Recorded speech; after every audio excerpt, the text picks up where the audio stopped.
పాఠం పేరు పాతాళం.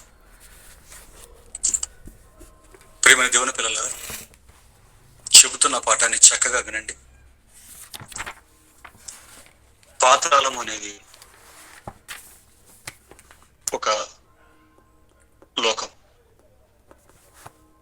పాతాళం అనేది ఒక లోకం. దేవుడు దీని గురించి బైబిల్లో వ్రాయించాడు అంటే తప్పనిసరిగా మనం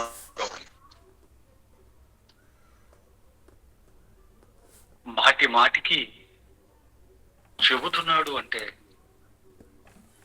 మాటి మాటికి చెబుతున్నాడు ఈ పాతాళం గురించి అంటే మనం ఎంత వివరంగా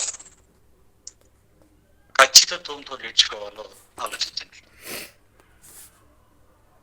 ఆదికాండం నుండి ప్రకటన గ్రంథం వరకు ఈ పాతాళం గురించిన ప్రస్తావన మనకు కనబడుతుంటుంది.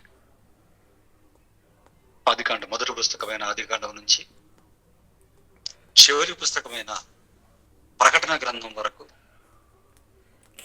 ఈ పాతాళం గురించి మనకు కనబడుతూ ఉంటుంది.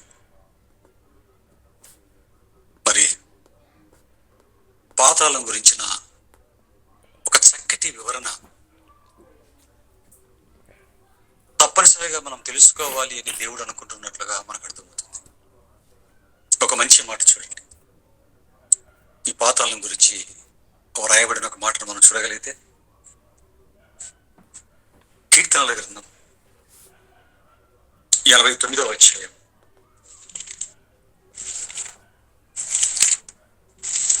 కీర్తనల గ్రంథం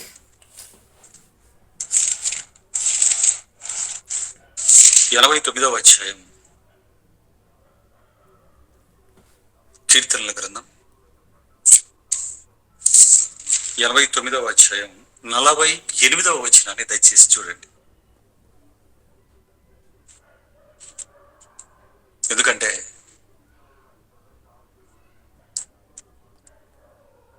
మనిషి బ్రతుకు అనగానే, లేదా మనిషి బ్రతుకు కాలం అనగానే పుట్టుక, చావు ఈ మధ్య కాలం మాత్రమే అంటే వారికి ఏమీ తెలియదు అని. మనిషి జీవితకాలం అనగా పుట్టుక నుండి లేదా పుట్టుకతో ప్రారంభమై మరణంతో అంతమవుతుంది అంటే వారికి ఏమీ తెలియదు అని అర్థం. ఎందుకంటే పిల్లరా, మనిషి జీవితం అనేది, మన జీవితం అనేది కేవలం ఈ పుట్టుకతో మాత్రమే కాదు, మనం ఈ లోకానికి రాక ముందు కూడా ఉన్నవారు. మనిషి ప్రయాణం అనేది కేవలం ఈ జనన మరణాల, ఈ భూలోకంలో జనన మరణాల మధ్యకాలం మాత్రమే కాదండి మన కాలం. ఈ లోకానికి రావటానికి మునుపు చాలా ప్రయాణం చేశాం మనం, మనుషులముగా, ఆత్మలముగా. ఈ లోకానికి రాక మునుపు అంటే మనిషిగా మారక మునుపు, ఆత్మలముగా ఈ లోకంలో పుట్టక మునుపు చాలా కాలం ప్రయాణం చేశాం. ఎంతకాలం అంటే మనం చెప్పలేం, కొన్ని కోట్ల సంవత్సరాలండి. తండ్రిలో ఉన్నాం, తండ్రిలో నుంచి ఆదాములోకి వచ్చాం, ఆదాము గారిలో నుంచి ఒకరి తర్వాత ఒకరు, తండ్రుల తర్వాత తండ్రి, తండ్రి తర్వాత తండ్రి లాగా ప్రయాణం చేసుకుంటూ వచ్చి ఇదిగో ఇప్పుడు ఈ భూమి మీద పడ్డాం. కొంతకాలం జీవిస్తాం, ఆ తర్వాత మరణిస్తాం. అంతటితో మన ఆయుష్ కాలం అయిపోయిందా అంటే అయిపోలేదండి. ఎందుకంటే ఆత్మలముగా మనిషి ఆయుష్కు ముగింపు ఉండదు. మనకు ప్రారంభమే తప్ప ముగింపు లేదండి. 70 సంవత్సరాలు భూమి మీద ఉంటాం. మరణించిన తర్వాత మన ప్రయాణం ఆగిపోలేదు. మరణించిన తర్వాత కూడా అసలు సిసలైన ప్రయాణం ప్రారంభమవుతుంది. మరి మరణించిన తర్వాత కూడా మనం ఉంటామండి. మరణించిన తర్వాత కూడా మనం చేయవలసిన ప్రయాణం చాలా సుదీర్ఘమైనది. అది ముగింపు లేని ప్రయాణం అని చెప్పక తప్పదు. కాబట్టి మనిషి అనగానే కేవలం ఈ లోకంలో పుట్టుక చావు ఈ మధ్యలో మాత్రమే ఉండేవాడు కాడని, ఈ లోకంలో పుట్టడానికి మునుపు ఉన్నామని, ఈ లోకం నుంచి వెళ్ళిపోయిన తర్వాత కూడా శాశ్వతంగా మనం ఉంటాము అన్న సంగతి మనకు అర్థం కావాలి. మరి మరణించిన తర్వాత ఎక్కడ మనం ఉంటామన్నదే ఈ పాఠం. అదే పాతాళం. పాతాళం గురించి దేవుడు ఒక చక్కటి మాటను రాయించాడు చూడండి. 89 కీర్తనల గ్రంథం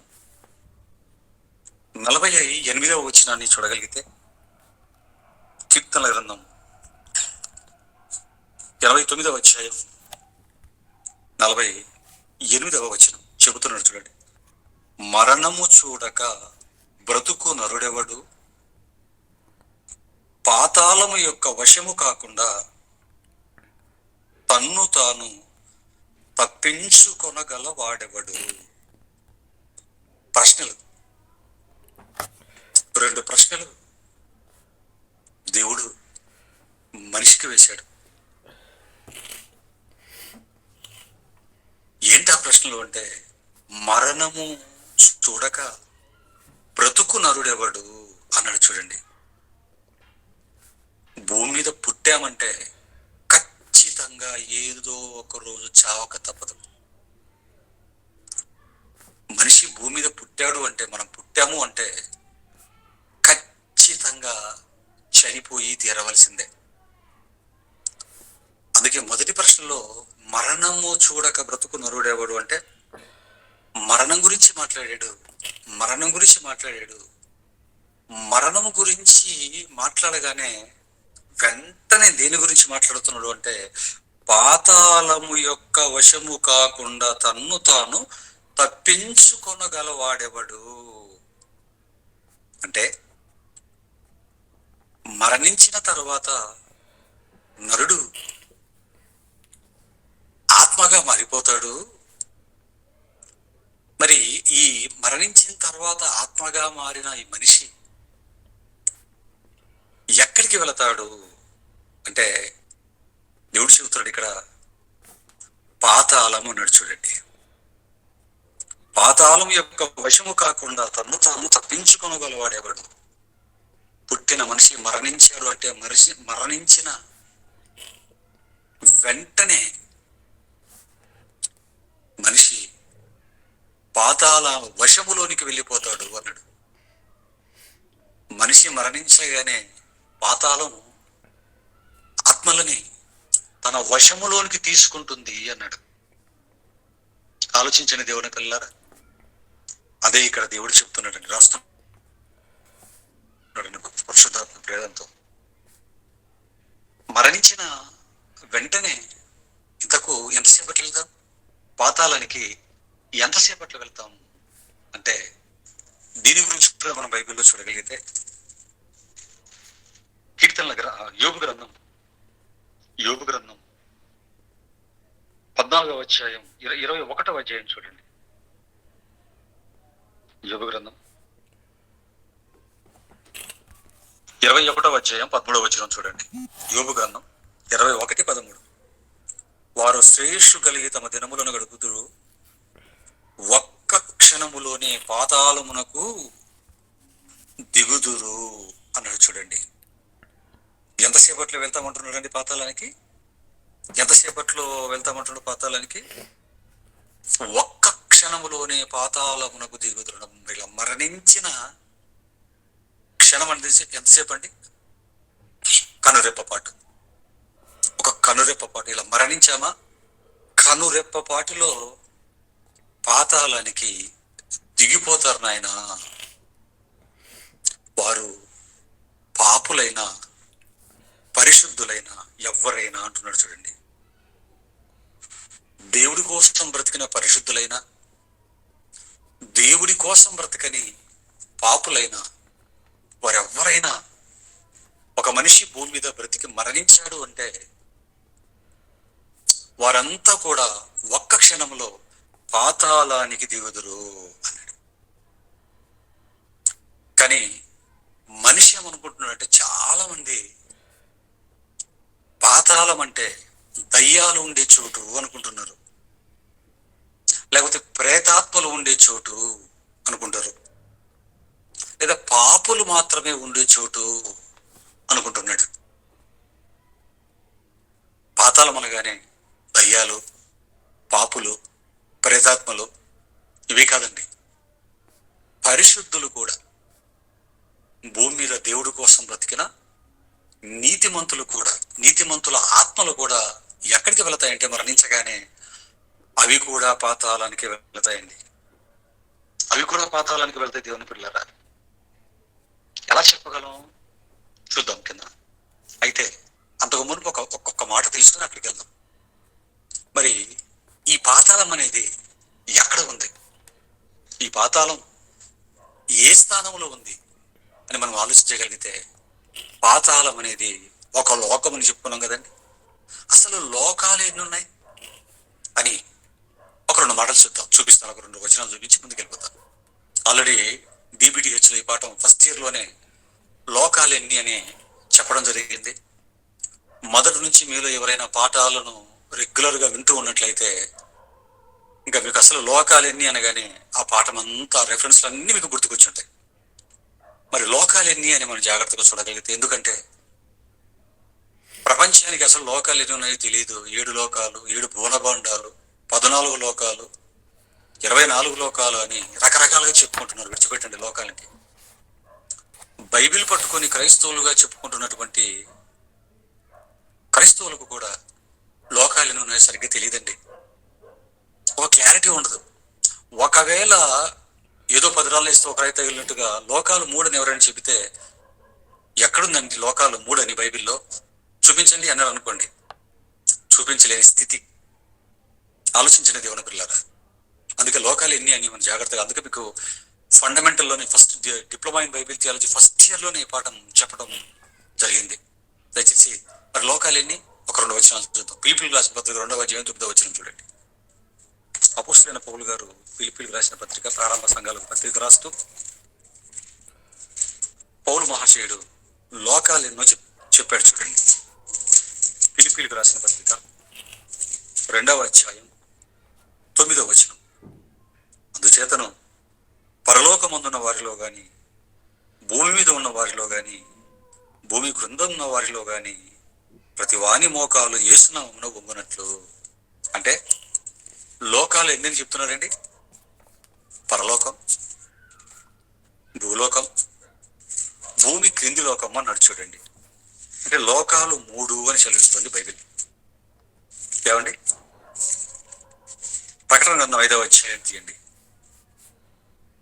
ప్రకటన గ్రంథం 5వ అధ్యాయం, ప్రకటన గ్రంథం 5వ అధ్యాయం 3వ వచనం చూడండి. ప్రకటన 5:3. అయితే పరలోకమందు గాని, భూమి మీద గాని, భూమి క్రింద గాని, ఇక్కడ కూడా లోకాలు ఎన్ని అని చెబుతున్నారండి. ఇక్కడ కూడా లోకాలు 3 అని కన్ఫర్మ్ చేస్తున్నాడు చూడండి దేవుడు. ఏమండి? 13వ వచనానికి రండి. అదే 5వ అధ్యాయం ప్రకటన 13లో, అంతటా పరలోకమందున నెంబర్ 1 పరలోకం, నెంబర్ 2 భూలోకం, భూమి క్రింద లోకం అన్నాడు చూడండి. ఏమండి? కన్ఫర్మ్ చేస్తున్నాడు దేవుడు. ఇలా మీరు బైబిల్ అంతా చదువుతున్నప్పుడు ఎక్కడ లోకాల ప్రస్తావన వచ్చిన పిల్లరా, లోకాలు 3, లోకాలు 3, లోకాలు 3 అని బైబిల్ ఘంటాపదంగా చెప్పడం మనం చూడగలం. అందుకే పిల్లరా, బైబిల్లో ఎక్కడ చూసినా మనకు బైబిల్ సాక్ష్యం ఇస్తుంటుంది. లోకాలు 3 నాయనా, లోకాలు 3 నాయనా అని చెబుతుంటుంది. ఏమండి? ఇక్కడ 3 లోకాలు అని మనకు అర్థమైంది. 1 పరలోకం మొదటి స్థానం, 2వది ఈ లోకం, 3వది భూమి క్రింది లోకం అన్నాడు. ఇంతకు భూమి క్రింది లోకం అంటే ఏంటి? ఆ లోకం అన్నది మనకు తెలియాలి. మరలా ఇది తెలియాలి అంటే గదిలోకి వెళ్ళి మోకాలు వేసిన ఆయన నాకు దర్శనంలో చెప్పునైనా లేదా కళల్లో చెప్పునైనా లోకాలు ఎన్ని ఉన్నాయో అని అడిగావనుకో, పొరపాటు కూడా దేవుడు నీకు చెప్పడు. పొర్రపాటు కూడా నీకు చెప్పడం అంటూ ఉండదు. ఎందుకంటే ఆల్రెడీ దేవుడు బైబిల్లో కొన్ని వందల సంవత్సరాల కిందటే చెప్పేశాడు కనుక. మరి భూమి క్రింది లోకం అంటే ఏంటి? దానికి పేరేమి లేదా? సామెతల గ్రంథం 15వ అధ్యాయం 24వ వచనం చూడండి. సామెతల గ్రంథం 15వ అధ్యాయం 24వ వచనం. సామెతల గ్రంథం 15వ అధ్యాయం 24వ వచనం. క్రిందనున్న పాతాళమును తప్పించుకొనవలెనని బుద్ధిమంతుడు పరమునకు పోవు జీవ మార్గమును నడుచుకొనును అన్నాడు. చూడండి, క్రిందనున్న పాతాళమును తప్పించుకొనుటకై అన్నాడు. చూడండి పిల్లలు, అంటే పరలోకం, భూలోకం, భూమి క్రింది లోకం అన్నాడు కదండి. అంటే ఈ భూలోకానికి క్రిందన ఏముంది?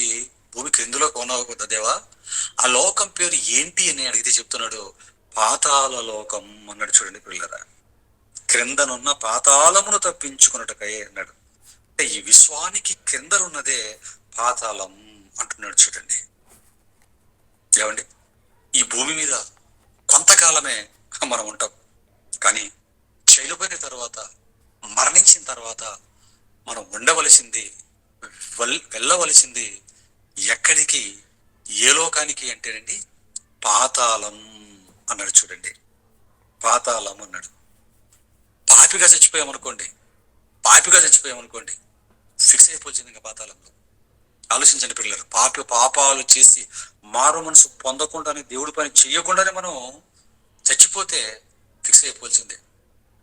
అలాగే చాలా మంది ఏమంటున్నారంటే, బైబిల్ పట్టుకున్న క్రైస్తవులని, పాపాలు చేసి చచ్చిపోయిన అంటే పాపులు చచ్చిపోతే పాతాళానికి వెళ్తారు, పరిశుద్ధులు అనగా నీతిమంతులు చచ్చిపోతే పైకి వెళ్తారు అంటున్నారు. బైబిల్ పట్టుకున్న క్రైస్తవులేనండి. పాపులు చేస్తే పాతాళానికి వెళ్తారు కిందికి, పరిశుద్ధులు నీతిమంతులు చనిపోతే పైకి వెళ్ళిపోతారు, 3వ ఆకాశానికి పైకి వెళ్ళిపోతారు అంటున్నారు. విలియం ఎడ్వర్డ్ అని ఒక ఆయన ఉన్నాడు. ఆయన వీడియోలు పెట్టాడు యూట్యూబ్లో కొన్ని సంవత్సరాల కిందటే. విలియం ఎడ్వర్డ్ అని వినే ఉంటారు. సాక్షి అపోలజెటిక్స్ అని రక్షణ ఛానల్లో మీకు అందరూ సుపరిచితులు, చూస్తున్నారు కదా మీరు కూడా యూట్యూబ్లో మెసేజెస్. విలియం ఎడ్వర్డ్ ఉన్నారు ఇప్పటికీ. ఆయన మాట్లాడుతూ ఇదే చెప్పాడండి, పాపులు చచ్చిపోతే కింద పాతాళానికి వెళ్ళిపోతారు, పరిశుద్ధులు చచ్చిపోతే పైకి వెళ్ళిపోతారు, 3వ ఆకాశంలో పరదేశం ఉంది పైన, అక్కడికి వెళ్ళిపోతారు అని ఘంటాపదంగా దృఢపరుస్తున్నారు. చాలా మంది ప్రపంచవ్యాప్తంగా, మన ఆంధ్రాలో క్రైస్తవులు దృఢపరుస్తున్నారు అంటే బైబిల్ పరిశోధించి చెప్పిన వారు కారు వాళ్ళు. ఇంగ్లీష్ వాళ్ళకి బైబిల్ బాగా తెలుసని, ఇంగ్లీష్లో వాళ్ళకి నచ్చిన స్పీకర్లు ఎవరైనా ఉన్నట్లయితే వారు రాసిన పుస్తకాలు, వారు చెప్పిన మెసేజ్లో వారిని ఫాలో అవుతూ వారు చెప్పిందే ఇక్కడ చెప్తున్నదే తప్ప బైబిల్ని సొంతంగా పరిశీలించి చెప్పింది కాదు అన్న సంగతి మీకు అర్థం అవ్వాలి. పాపులు చచ్చిపోతే కిందికి వెళ్తారట, పరిశుద్ధులు చచ్చిపోతే పైకి వెళ్తారు అని చెప్తున్నాడు. ఏమండి, అది కాదు, వారు చెప్పింది తప్పు. పాపులు చచ్చిపోయినా, పరిశుద్ధులు చచ్చిపోయినా కిందికి వెళ్ళిపోతారు పాతాళానికి అన్న దానిని ప్రారంభ పుస్తకంలోని దేవుడు రాయించాడండి. ప్రారంభ పుస్తకంలోని ఆదికాండంలో ఒక మహానుభావుడు మాట్లాడుతూ, ఒక నీతిమంతుడు, ఒక పరిశుద్ధులు మాట్లాడుతూ చెబుతున్న ఒక మంచి చక్కటి మాట. ఆదికాండం 42వ అధ్యాయం 38వ వచనాన్ని చూడండి. ఆదికాండం 42వ అధ్యాయం, ఆదికాండం 42వ అధ్యాయం 38వ వచనాన్ని చూడండి దయచేసి. ఆదికాండం 42:38 అండి. అయితే అతడు, నా కుమారుని మీతో వెళ్ళనీయను, ఇతని అన్న చనిపోయెను, ఇతడు మాత్రమే మిగిలి ఉన్నాడు, మీరు పోవు మార్గమున ఇతనికి హాని సంభవించిన ఎడల నెరసిన వెంట్రుకలు గల నన్ను మృతుల లోకములోనికి దుఃఖముతో దిగిపోవునట్లు చెయ్యుదురని చెప్పెను. మృతుల లోకములోనికి అంటే మృతుల లోకములోనికి, అంటే మృతులందరికీ ఒక లోకాన్ని దేవుడు సిద్ధపరిచాడు అని అర్థమవుతుంది. మృతుల లోకములోనికి అంటున్నాడు నీతిమంతుడంటే, మృతులందరూ ఉండటానికి, మరణించిన తర్వాత మృతులందరూ ఉండటానికి దేవుడు ఒక లోకాన్ని ఏర్పాటు చేసినట్లే ఇక్కడ మనకు అర్థమవుతుంది. తర్వాత ఏమన్నాడు? నెరసిన వెంట్రుకలు గల నన్ను మృతుల లోకములోనికి దుఃఖముతో దిగిపోవునట్లు చేయుదురని చెప్పాను. ఏమండి, మృతుల లోకమునికి అంటే మరణించి ఎక్కడికి ఏమైపోతాడంట? దుఃఖముతో ఎక్కిపోవునట్లున, దుఃఖముతో మృతుల లోకానికి ఎక్కిపోవునట్లున, దుఃఖముతో మృతుల లోకానికి, దుఃఖముతో మృతుల లోకములోనికి దుఃఖముతో దిగిపోవునట్ల, ఎక్కిపోవునట్లు అంటున్నాడు, దిగిపోవునట్లు అంటున్నాడు. దిగిపోవునట్లు అంటే క్రింద ఉంది మృతుల లోకం. అదే ఇంతవరకు మనం బైబిల్లో చూసిన పాతాళ లోకానికి ఉన్న మరొక పేరు ఏంటి అని చెబుతున్నాడు ఇక్కడ. ఇంతకెవరు చెబుతున్నారు ఈ మాటలు? ఈ మాటలు అంటున్నది ఎవరు? పరిశుద్ధుడైన యాకోబు గారు, నీతిమంతుడైన యాకోబు గారు. ఏమండి, పితరులలో ఒకడు యాకోబు గారు, అంటే అబ్రహాం గారు మనవడు. యాకోబు గారు తన పిల్లలతో మాట్లాడుతున్న మాటలండి. నాయనా, రూపేల చివరి కొడుకునేటువంటి బెన్యామీను ఆయనను పంపించు మాతో అంటే ఒప్పుకోలేదండి. ఒప్పుకోలేదు పిల్లలు. ఆ సందర్భంలో చెప్తున్నాడండి, నన్ను నెరిసిన వెంట్రుకలు గల నన్ను మృదుల లోకంలోకి దుఃఖముతో దిగిపోవునట్లు. ఆది కాండంలోనే క్లారిటీ ఇచ్చాడు దేవుడు దీని గురించి. ప్రారంభ పుస్తకంలోనే క్లారిటీ ఇచ్చాడు. మరణించిన పాపులు, పరిశుద్ధులు ఇద్దరు కూడా మృతుల లోకం అనగా పాతాళం వెళ్ళిపోతారు అని, ఆ పాతాళం అనేది క్రిందన ఉందని, అందుకే దిగిపోతాను అని నీతిమంతుడైన యాకోబు ద్వారా మాట్లాడబడిన మాటను బైబిల్లో దేవుడు రాశాడు. ఆలోచించిన దేవుని పిల్లారా, అంటే మరణించిన పరిశుద్ధులు పైకి వెళ్తారా, కిందికి వెళ్తారా? ఒక వ్యక్తి భూమి మీద పుట్టి మరణించాడు అంటే అతను నీతిమంతుడైన, పరిశుద్ధుడైన ఇద్దరు మృతుల లోకమైన పాతాళ లోకానికి వెళ్ళిపోతారండి. మృతుల లోకమైన పాతాళ లోకానికి వెళ్ళిపోతారు. దాన్ని దేవుడు మృతుల లోకం, పరలోకం, అమరుల లోకం. అది పరలోకం అనేది అమరులు, అంటే మరణం లేని వారు ఉంటారు అక్కడ అమరులు. ఈ లోకం ఇది సజీవుల లోకం. బ్రతుకున్న వారు ఉంటారు ఇక్కడ బ్రతుకున్న వారు ఉంటారు. చచ్చిపోయిన వారు మృతులు, వారికి ఒక లోకం, అమరుల లోకం, సజీవుల లోకం, మృతుల లోకం అని స్పష్టంగా దేవుడు బైబిల్ చెప్పాడండి. స్పష్టంగా చెప్పేశాడు. ఇంకా స్పష్టంగా చూడండి ఎంత చక్కగా చెప్పాడంటే, లాజరు, ధనవంతుడు, ఈ ఇద్దరి యొక్క యథార్థ గాథను మనం చదువుతున్నప్పుడు అండి స్పష్టంగా అర్థమవుతుందండి. ఒకసారి చూడండి, లూకాసు వార్త 16వ అధ్యాయంలో. లూకాసు వార్త ఎందుకు ప్రియులారా ఎంత నిదానంగా చక్కగా మీకు రెఫరెన్స్ చెప్పడం జరుగుతుందంటే, బైబిల్ నేర్చుకోవటంలో పొరపాటు జరగకూడదు. నేర్చుకోవటంలో పొరపాటు జరిగితే చెప్పటంలో పొరపాటు జరుగుతుంది. నేర్చుకునేటప్పుడు చక్కగా ఒక క్రమం, బైబిల్ క్రమంలో నేర్చుకుంటే మనం కూడా చక్కగా చెప్పడం జరుగుతుంది పిల్లలు. లూకాసు వార్త 16వ అధ్యాయం క్లియర్గా చెప్పారు చూడండి. అక్కడ యాకోబు గారు చెప్పింది ఏమండి, చక్కగా చెప్పాడు. ఇక్కడ మన వారు ఇప్పటికీ బైబిల్ వచ్చి వేల సంవత్సరాలు అవుతున్నా, బైబిల్ లేనప్పుడు యాకోబు గారు కింద మృతుల్లోకి దిగిపోతున్నాను ఆయన మాట్లాడుతున్నాడు, చెప్తున్నాడు. బైబిల్ దేవుడు రాయించాడు. బైబిల్ వచ్చి ఇన్ని వేల సంవత్సరాలు అవుతున్నా పాపులు కిందకి వెళ్ళిపోతారు, పరిశుద్ధులు పైకి వెళ్ళిపోతారు, మొత్తం తల్ల కిందలుగా మాట్లాడడం ఒక బైబిల్ నేర్చుకున్నామని చెప్పుకుంటున్న మన క్రైస్తవ బోధకులకే చెల్లిందండి. లూకాసు వార్త 16:23 చూడండి. లూకాసు వార్త, ధనవంతుడు చనిపోయాడు, వెళ్ళిపోయాడు పాతాళానికి. దరిద్రుడు చనిపోయాడు, ఆయన కూడా ఎక్కడికి వెళ్ళిపోయాడు? ఆయన పాతాళానికి వెళ్ళిపోయాడు. దరిద్రుడు అంటే మీరు ఈ లోకంలో దరిద్రుడు అండి, పరిశుద్ధుడండి లాజరు గారు. అప్పుడు జరిగిన సందర్భంలో చెప్తున్న మాట చూడండి 22. ఆ దరిద్రుడు చనిపోయి దేవదూతల చేత అబ్రహాము రొమ్మున ఆనుకున్నట్టుకు కొనిపోబడిను. ధనవంతుడు కూడా చనిపోయి పాతిపెట్టబడను. 7 చూడండిగా, దరిద్రుడు చనిపోయాడు. ఏమండి, అబ్రహాం గారు రొమ్మును ఆనుకోవడానికి వెళ్ళిపోయాడట. ధనవంతుడు చనిపోయాడు, పాతి పెట్టబడుతున్నాడు ఒక పక్క. అప్పుడు అతడు పాతాళములో బాధపడుచు, ఇతను కూడా పాతాళానికి వెళ్ళిపోయాడు. పాతాళములో బాధపడుచు కన్నులెత్తి దూరము నుండి అబ్రహామును అతను రొమ్మును ఆనుకొని ఉన్న లాజరును చూసారా? అంటే పాతాళం అనేటువంటి మూడో లోకంలో 2 వర్గాల వారు కనపడుతున్నారు. పాపులు కనపడుతున్నారు, ధనవంతుడు. పరిశుద్ధులు కనపడుతున్నారు, ఒక లాజరు, ఒక అబ్రహాం గారు. ఇద్దరు ఒకే లోకంలో 2 వర్గాల వారు, 2 వర్గాల వారు పాతాళంలోనే కనపడుతున్నారు. అందుకే ఈ ధనవంతుడు చనిపోయి పాతాళంలో పడిపోయి వెంటనే ఏం చేశాడట? కన్నులెత్తి అలా పైకి చూశాడటండి. కన్నులెత్తి అలా పైకి చూసేసరికి వెంటనే ఎవరు కనపడుతున్నారు? దూరము నుండి అబ్రహామును అతని రొమ్మున ఆనుకొని ఉన్న లాజరును చూచి, తండ్రి అయిన అబ్రహామా, నా యందు కనికరపడి తన వేలి కొనను నీళ్ళలో ముంచిన నాలుకను చల్లార్చుటకు లాజరును పంపుము, నేను అగ్ని జ్వాలలలో యాతన పడుచున్నానని కేకలు వేసి చెప్పాను అన్నాడు. చూడండి ఏమండి, అంటే లోకం ఒకటే. దీన్ని బట్టి మనం బాగా ఆలోచిస్తారండి.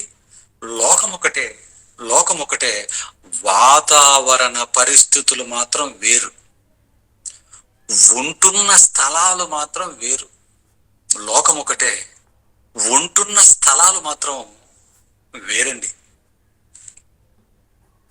ఒకటి పరిశుద్ధులు, అంటే పరిశుద్ధులైన ఆత్మలు ఉండే చోటు ఒకటి. 2 పాపులు ఉండే చోటు. పాతాళంలోనే ఒక పక్కనేమో పరిశుద్ధులు ఉంటున్నారు, ఒక పక్కేమో పాపులు ఉంటున్నారండి. మరి మధ్యలో ఏముంది అంటే మహా అగాధం ఉంది అని ఇక్కడే మనకు అబ్రహాం గారి మాటల్లో మనకు క్రిందకి కొంచెం చదివామంటే మనకు అర్థమవుతుంది పిల్లరా. ఎంత క్లియర్గా ఉందో చూడండి. అంటే పాతాళం అనేది ఆత్మలు ఉండే చోటని, పాపులైన ఆత్మలు అక్కడే ఉంటాయని, పరిశుద్ధులైన వారి ఆత్మలు కూడా అక్కడే ఉంటాయి అని ఎంత చక్కగా ఉందో చూడండి. ఇందుకు పరిశుద్ధులు ఉండే స్థలాన్ని ఏ పేరుతో పిలిచాడు, అక్కడ వాతావరణం ఎలాగుంది. పాపులు ఉండే స్థలాన్ని ఏ పేరుతో పిలిచాడు, అక్కడ వాతావరణం ఎలాగుంది అని మనం ఆలోచించగలిగితే పిల్లరా, పరిశుద్ధులు ఉండే స్థలాన్ని నెమ్మది గల చోటు అంటాడు, నెమ్మది గల స్థలం అన్నాడు. పాపులు ఉండే స్థలాన్ని వేదనకరమైన స్థలం అన్నాడు.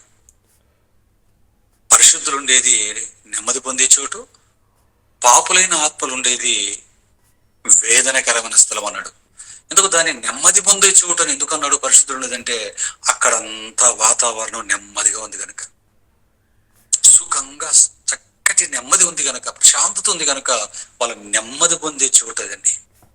మరి పాపులుగా బ్రతికి మరణించిన వారు ఆత్మ ఉండే చోటు వేదనకరమైన స్థలం అన్నాడు. అంత వేదన అండి. అందుకే ఏం చెప్తున్నాడు అక్కడ ఉండి ఈయన, తండ్రి అబ్రహామా 24, నా ఎందుకు కనికరపడి తన వేలి కొనను నీళ్ళలో ముంచిన నాలుకను చల్లార్చుటకు లాజరును పంపుము, నేను ఈ అగ్ని జ్వాలలలో యాతన పడుచున్నానని కేకలు వేసి కేకలేస్తున్నాడు అని తట్టుకోలేక. ఎందుకు? అగ్ని జ్వాలలు ఉన్నాయి, యాతన పడుతున్నాడు. అగ్ని జ్వాలల్లో కాలుతున్నప్పుడు ఎలా ఉంటది మనిషికి, ఆత్మకి ఎలా ఉంటదండి? యాతన. కేకలు వేసి అడుగుతున్నాడండి. ఏమండి, అందుకు అబ్రహాం గారు ఏమన్నారు చూడండి. ఆయన ఏమంటున్నాడు? కుమారుడా, అందుకు అబ్రహాం, కుమారుడు, నీవు నీ జీవిత కాలం ముందు నీకు ఇష్టమైనట్టుగా సుఖం అనుభవించితివి, అలాగూ నేను లాజరు కష్టం అనుభవించిన జ్ఞాపకం చేసుకోము. ఎప్పుడైతే వాడు ఇక్కడ నెమ్మది పొందుచున్నాడు అన్నాడు. చూడండి, మేమున్నది నెమ్మది పొందు చోటునైనా నీ ఉన్నది వేదనకరమైన స్థలం అని అంటున్నాడు. దేవుని పిల్లలారా, అంటే మరణించిన పరిశుద్ధులు ఎక్కడికి వెళ్తారంటే, మరణించిన తర్వాత పాతాళానికి వెళ్ళిన తర్వాత మరలా సపరేట్ అవుతారు. పాతాళంలో దేవుడు పరిశుద్ధులు ఉండటానికి ఒక చోటు ఏర్పాటు చేశాడు. అది నెమ్మదికరమైన, నెమ్మది పొందే చోటు అన్నాడు. దానికున్న మరొక పేరే పారదైసు అని కూడా బైబిల్లో మనకు కనబడుతుంది. దీనికి మీకు యేసు క్రీస్తు వారు, ఆయన కూడా భూమి మీద పుట్టి ఇక మరణించే కొన్ని క్షణాల ముందు, కొన్ని నిమిషాల ముందు తనతో పాటు సిలువ వేయబడిన దొంగ ఆయన నన్ను క్షమించి నీ రాజ్యంలోకి వచ్చినప్పుడు నన్ను జ్ఞాపకం చేసుకొని పాపం ఆయన అడుక్కోగానే వెంటనే యేసుక్రీస్తు మాట్లాడేటప్పుడు ఏమంటాడంటే, నేడు నీవు నాతో కూడా పరదైసులో ఉందువు అన్నాడు. ఎక్కడుంటావు? పరదైసులో కూడా ఉందు అన్నాడు. పరదేశం ఎక్కడుంది? పాతాళంలో ఉంది, నెమ్మది పొందే చోటు. చూసారు? అంటే అదే రోజు దొంగను తీసుకొని యేసుక్రీస్తు ఎక్కడికి వెళ్ళాడని అర్థమవుతుంది. పరలోకానికి కాదు, పరదైసుకు వెళ్ళాడు. కిందన పాతాళంలో ఉన్న పరదైసుకు వెళ్ళాడు. చూడండి పిల్లరా, అంటే పాతాళం అనేది 3 రకాలుగా ఉందండి. 3 స్థలాలతో కూడుకున్నది పాతాళం. ఒకటి పరిశుద్ధులు ఉండే నెమ్మది పొందే చోటు పరదేశు, ఇటు పక్కన పాపులైన వారి ఆత్మలుండే వేదనకరమైన అగ్ని జ్వాలలు మండుతున్నటువంటి స్థలం. మరి అటు పరిశుద్ధులకి ఇటు పాపులకి మధ్యలో ఏముంది అంటే ఒక మహా అగాధం ఉన్నట్లుగా బైబిల్లో మనకు అర్థమవుతుంది. ఒక మహా అగాధం ఉన్నట్లుగా బైబిల్లో మనకు అర్థమవుతుంది. అది కూడా ఎక్కడ అర్థమవుతుంది? ఇక్కడే చెబుతున్నాడు చూడండి అబ్రహాం గారు. 25వ వచనం చూడండి, లూకాసు వార్త 16:25 ఇక్కడే చెప్తారు అబ్రహాం గారు. అందుకు అబ్రహాం, కుమారుడా, నీవు నీ జీవిత కాలమందు సుఖము అనుభవించితివి, అలాగునని లాజరు కష్టం అనుభవించడానికి జ్ఞాపకం చేసుకుని ఇప్పుడైతే వాడు ఇక్కడ నెమ్మది పొందుతున్నాడు, నువ్వు యాతన పెట్టుబడుతున్నావు అని చెప్పి 26 చూడండి. అంతేకాక ఇక్కడ నుండి మీ యొద్దకు దాటగోరు వారు దాటి పోజాలకుండునట్లు, అక్కడంటే పాపులైన మీరున్నటువంటి వేదనకరమైన అక్కడ వారు మా యొద్దకు దాటి రాజాలకుండునట్లును మాకును మీకును మధ్య మహా అగాధముంచబడి ఉన్నది అన్నాడు. చూడండి, అంటే పాపులకు పరిశుద్ధులకు మధ్య ఏం పెట్టాడు? అటు నెమ్మది పొందే స్థలానికి వేదనకరమైన స్థలానికి మధ్యలో ఏం ఉంచాడు దేవుడు? ఏముంది పాతాళంలో అంటే మహా అగాధం ఉంది. అది ఎంత పెద్దది అంటే ఆత్మలు కూడా దాటలేనంత పెద్దదిగా మనకి ఇక్కడ కనబడుతుంది. చూడండి, ఆత్మలు దాటలేని అగాధం అండి. నిజంగా ఆత్మలు దాటలేనంత అగాధమా? ఆత్మలు దాటలేనంత గొప్ప అగాధమా? అవునండి పిల్లరా, ఆత్మ అనేది చాలా శక్తివంతమైనది. మనలో ఉన్నటువంటి ఆత్మ అనేది సాక్షాత్తు దేవుడిలో నుంచి వచ్చిందండి. అది మనలో ఉన్న ఈ ఆత్మ చాలా శక్తివంతమైనదండి. ఇది ఎంత శక్తివంతమైనది అంటే ఉరి పోసుకున్నారు అనుకోండి, ఉరితాడుకు కూడా అందదండి ఇది. ఉరితాడు పీకకు ఉరితాడు బిగించుకొని వేలాడినా, చెట్టుకు తాడు కట్టుకుని పైనుంచి దూకినా, ఏమండి, ఆ భయంకరమైనటువంటి ఉరితాడుకు కూడా ఈ ఆత్మ లొంగదు. ఉరితాడు కూడా ఈ ఆత్మను ఏమీ చేసుకోలేదండి, అంత శక్తివంతమైనది. ఒకవేళ ఒంటి మీద కిరోసిన్ పోసుకొని అగ్గిపుల్ల గీసుకుని అంటించుకున్నావు అనుకో, మనం అంటించుకున్నటువంటి అగ్నికి కూడా లొంగదంటే అగ్ని కూడా దీన్ని ఏమీ చేయలేదు. బస్సు కిందనో ట్రైన్ కిందనో పడ్డావనుకో, ట్రైన్ కూడా ఏమీ చేయలేదండి దీనిని. ఆలోచించండి దేవుని పిల్లారా. అంటే ఉరితాడు ఏం చేయలేదు, నీటిని తీసుకెళ్ళి సముద్రంలో పడేసినా సరే శరీరం చచ్చిపోతుంది తప్ప ఆత్మని నీళ్ళు ఏం చేయలేవు. సముద్రంలో దూకినా నీళ్లు కూడా దీన్ని పట్టజాలు, ఉరితాడు పట్టలేదు, నీళ్లు పట్టలేవు, లారీలు బస్సులు ట్రైన్లు దీన్ని తొక్కలేవు. ఏమండి, ఎంత బడవాగ్నిలో దాటి వెళ్ళుచున్న శరీరం కలుపుతుంది తప్ప అగ్ని కూడా ఈ ఆత్మను కాల్చలేదు భూమి మీద. ఏమండి, ఎక్కడికైనా వెళ్ళిపోగలదు, ఏది కూడా దీన్ని ఏమీ చేయలేదు అని మనకు అర్థమవుతుంది. చూడండి, కరెంటు పట్టుకున్నారు అనుకోండి, కరెంటు పట్టుకున్న ఆత్మకి ఏం కాదండి, కరెంటు కూడా ఆత్మని ఏం చేయలేదు. పెద్ద ట్రాన్స్ఫార్మర్ పట్టుకున్నారు అనుకోండి, అది కూడా ఏం చేయలేదండి ఈ ఆత్మని. నదులనైనా దాటగలదు, సముద్రాలనైనా దాటగలదు, ఖండాలనైనా దాటగలదు. అదెందుకు, లోకాలనే దాటి వెళ్ళిపోతుంది. ఇంత ఈ మహావిశ్వంతో కూడిన లోకాన్ని ఎంతసేపట్లో దాటి పాతాళానికి వెళ్ళిపోతుంది? ఇది ఒక్క క్షణం అన్నాడు కదా.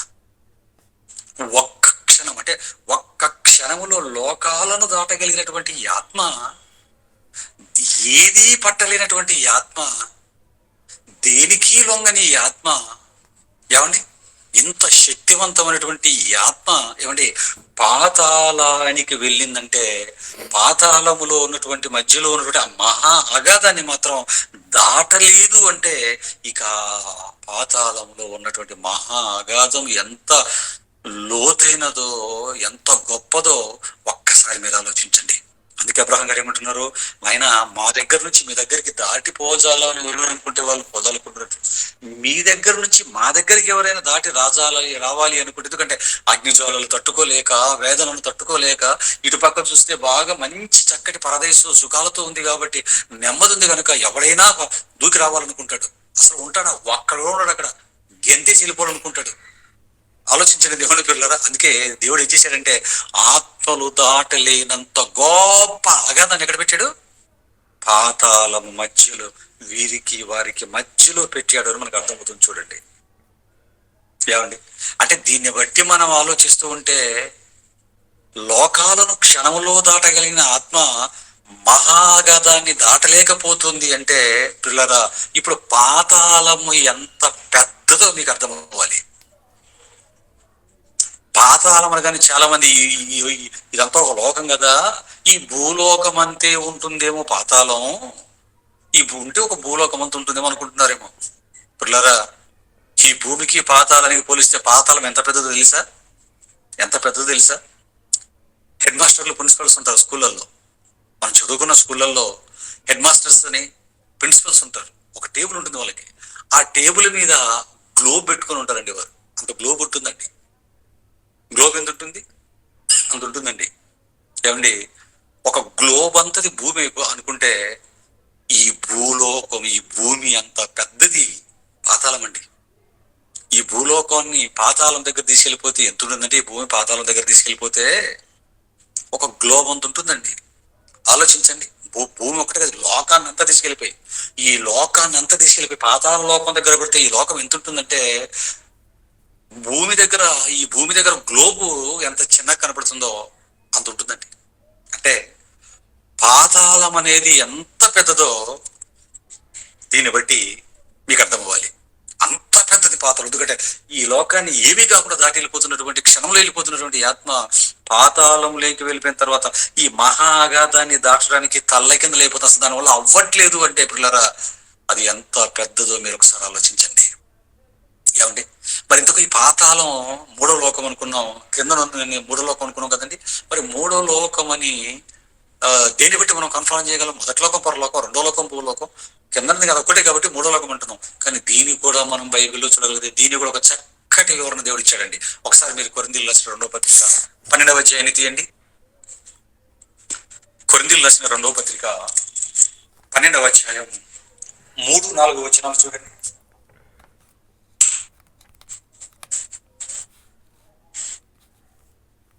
కొరింథీయులకు రాసిన 2వ పత్రిక 12వ అధ్యాయం 3-4 వచనాలు చూడండి పిల్లలు. కొరింథీయులకు రాసిన 2వ పత్రిక, అపోస్తలుడైన పౌలు కొరింథీయులకు రాసిన 2వ పత్రిక 12వ అధ్యాయం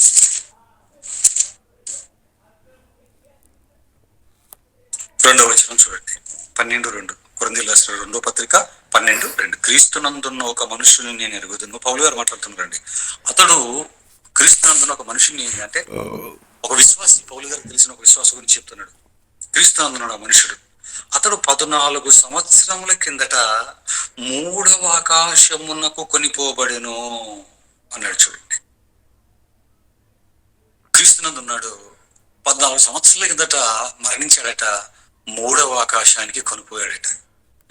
ఆ 3వ ఆకాశం ఏదో చెప్తున్నాడు చూడండి. అతడు శరీరముతో కొనిపోబడను నేను ఎరుగను, శరీరము లేక కొనిపోబడను నేను ఎరుగను, అది దేవునికే తెలియను. అట్టి మనుష్యుడు నేను ఎరుగుతున్న అతడు పరదైసులోనికి కొనిపోబడి అన్నాడు. చూడండి, పరదైసు అనే పదాన్ని ఇక్కడ వాడుతున్నాడు చూడండి పౌలు గారు.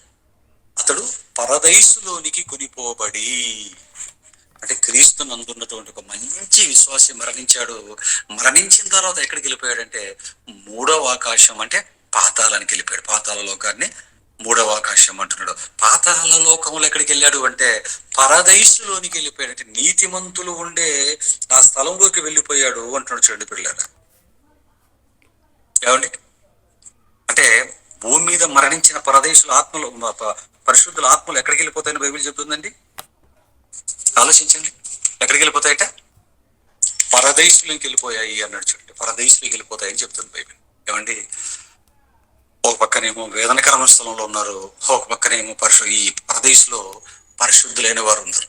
పిల్లరా, వాతావరణ పరిస్థితిని ఒక్కసారి మనం ఆలోచించగలిగితే పరదేశంలో ఉన్న వాళ్ళకి ఏ ప్రాబ్లం లేదండి, చక్కగా ఉన్నారండి. నీతిమంతులు నెమ్మది పొందుతూ ఉన్నారు, సుఖ సంతోషాలతో హ్యాపీగా ఉన్నారండి. కానీ ఇటుపక్క వేదనకరమైన స్థలంలో ఉన్నటువంటి ఆ పాపుల యొక్క ఆత్మల యొక్క పరిస్థితిని మనం ఆలోచించగలిగితేనండి, నిజంగా పిల్లరా, మనిషి మరణించిన తర్వాత పరదేశంలో పడ్డాడు అనుకోండి, మనిషి మరణించిన తర్వాత పరదేశం వెళ్ళిపోయాడు అనుకోండి, అంతకంటే అతనికంటే అదృష్టవంతుడు మరొకరు లేడండి. దానికి మించిన అదృష్టం మరొకటి లేదు. పొరపాటున కాస్త ఇటువైపు వేదనకరమైన స్థలంలో పడ్డాడు అనుకోండి, అంతకు మించినటువంటి దురదృష్టకరమైన పరిస్థితి మరొకటి లేదండి. అంతకంటే ఘోరమైన పరిస్థితి మరొకటి లేదు. పిల్లరా, ఆలోచించండి. పరదేశంలో పడ్డాడంటే, పరదేశంలో పడేటంటే అదృష్టం మరొకటి లేదు.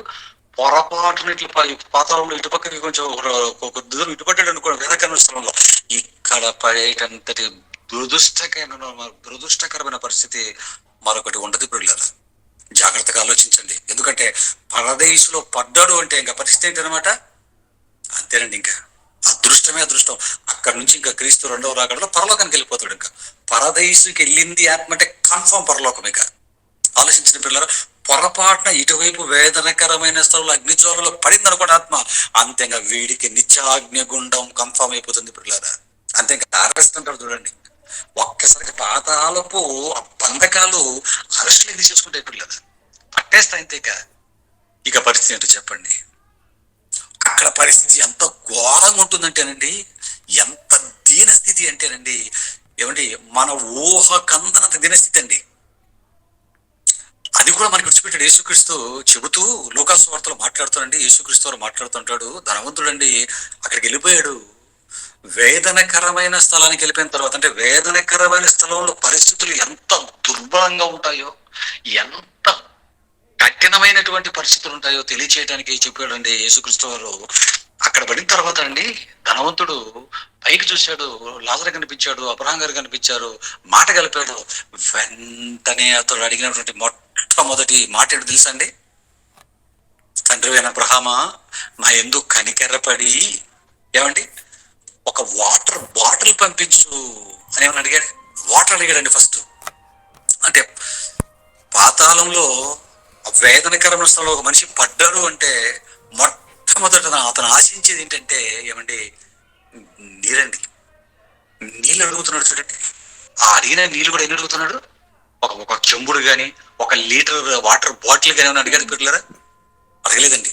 ఎంత అడిగాడు? తన వేలి కొనను నీళ్ళలో ముంచి నా నాలుకను చల్లార్చుటకై లాజరును పంపు అంటున్నాడు.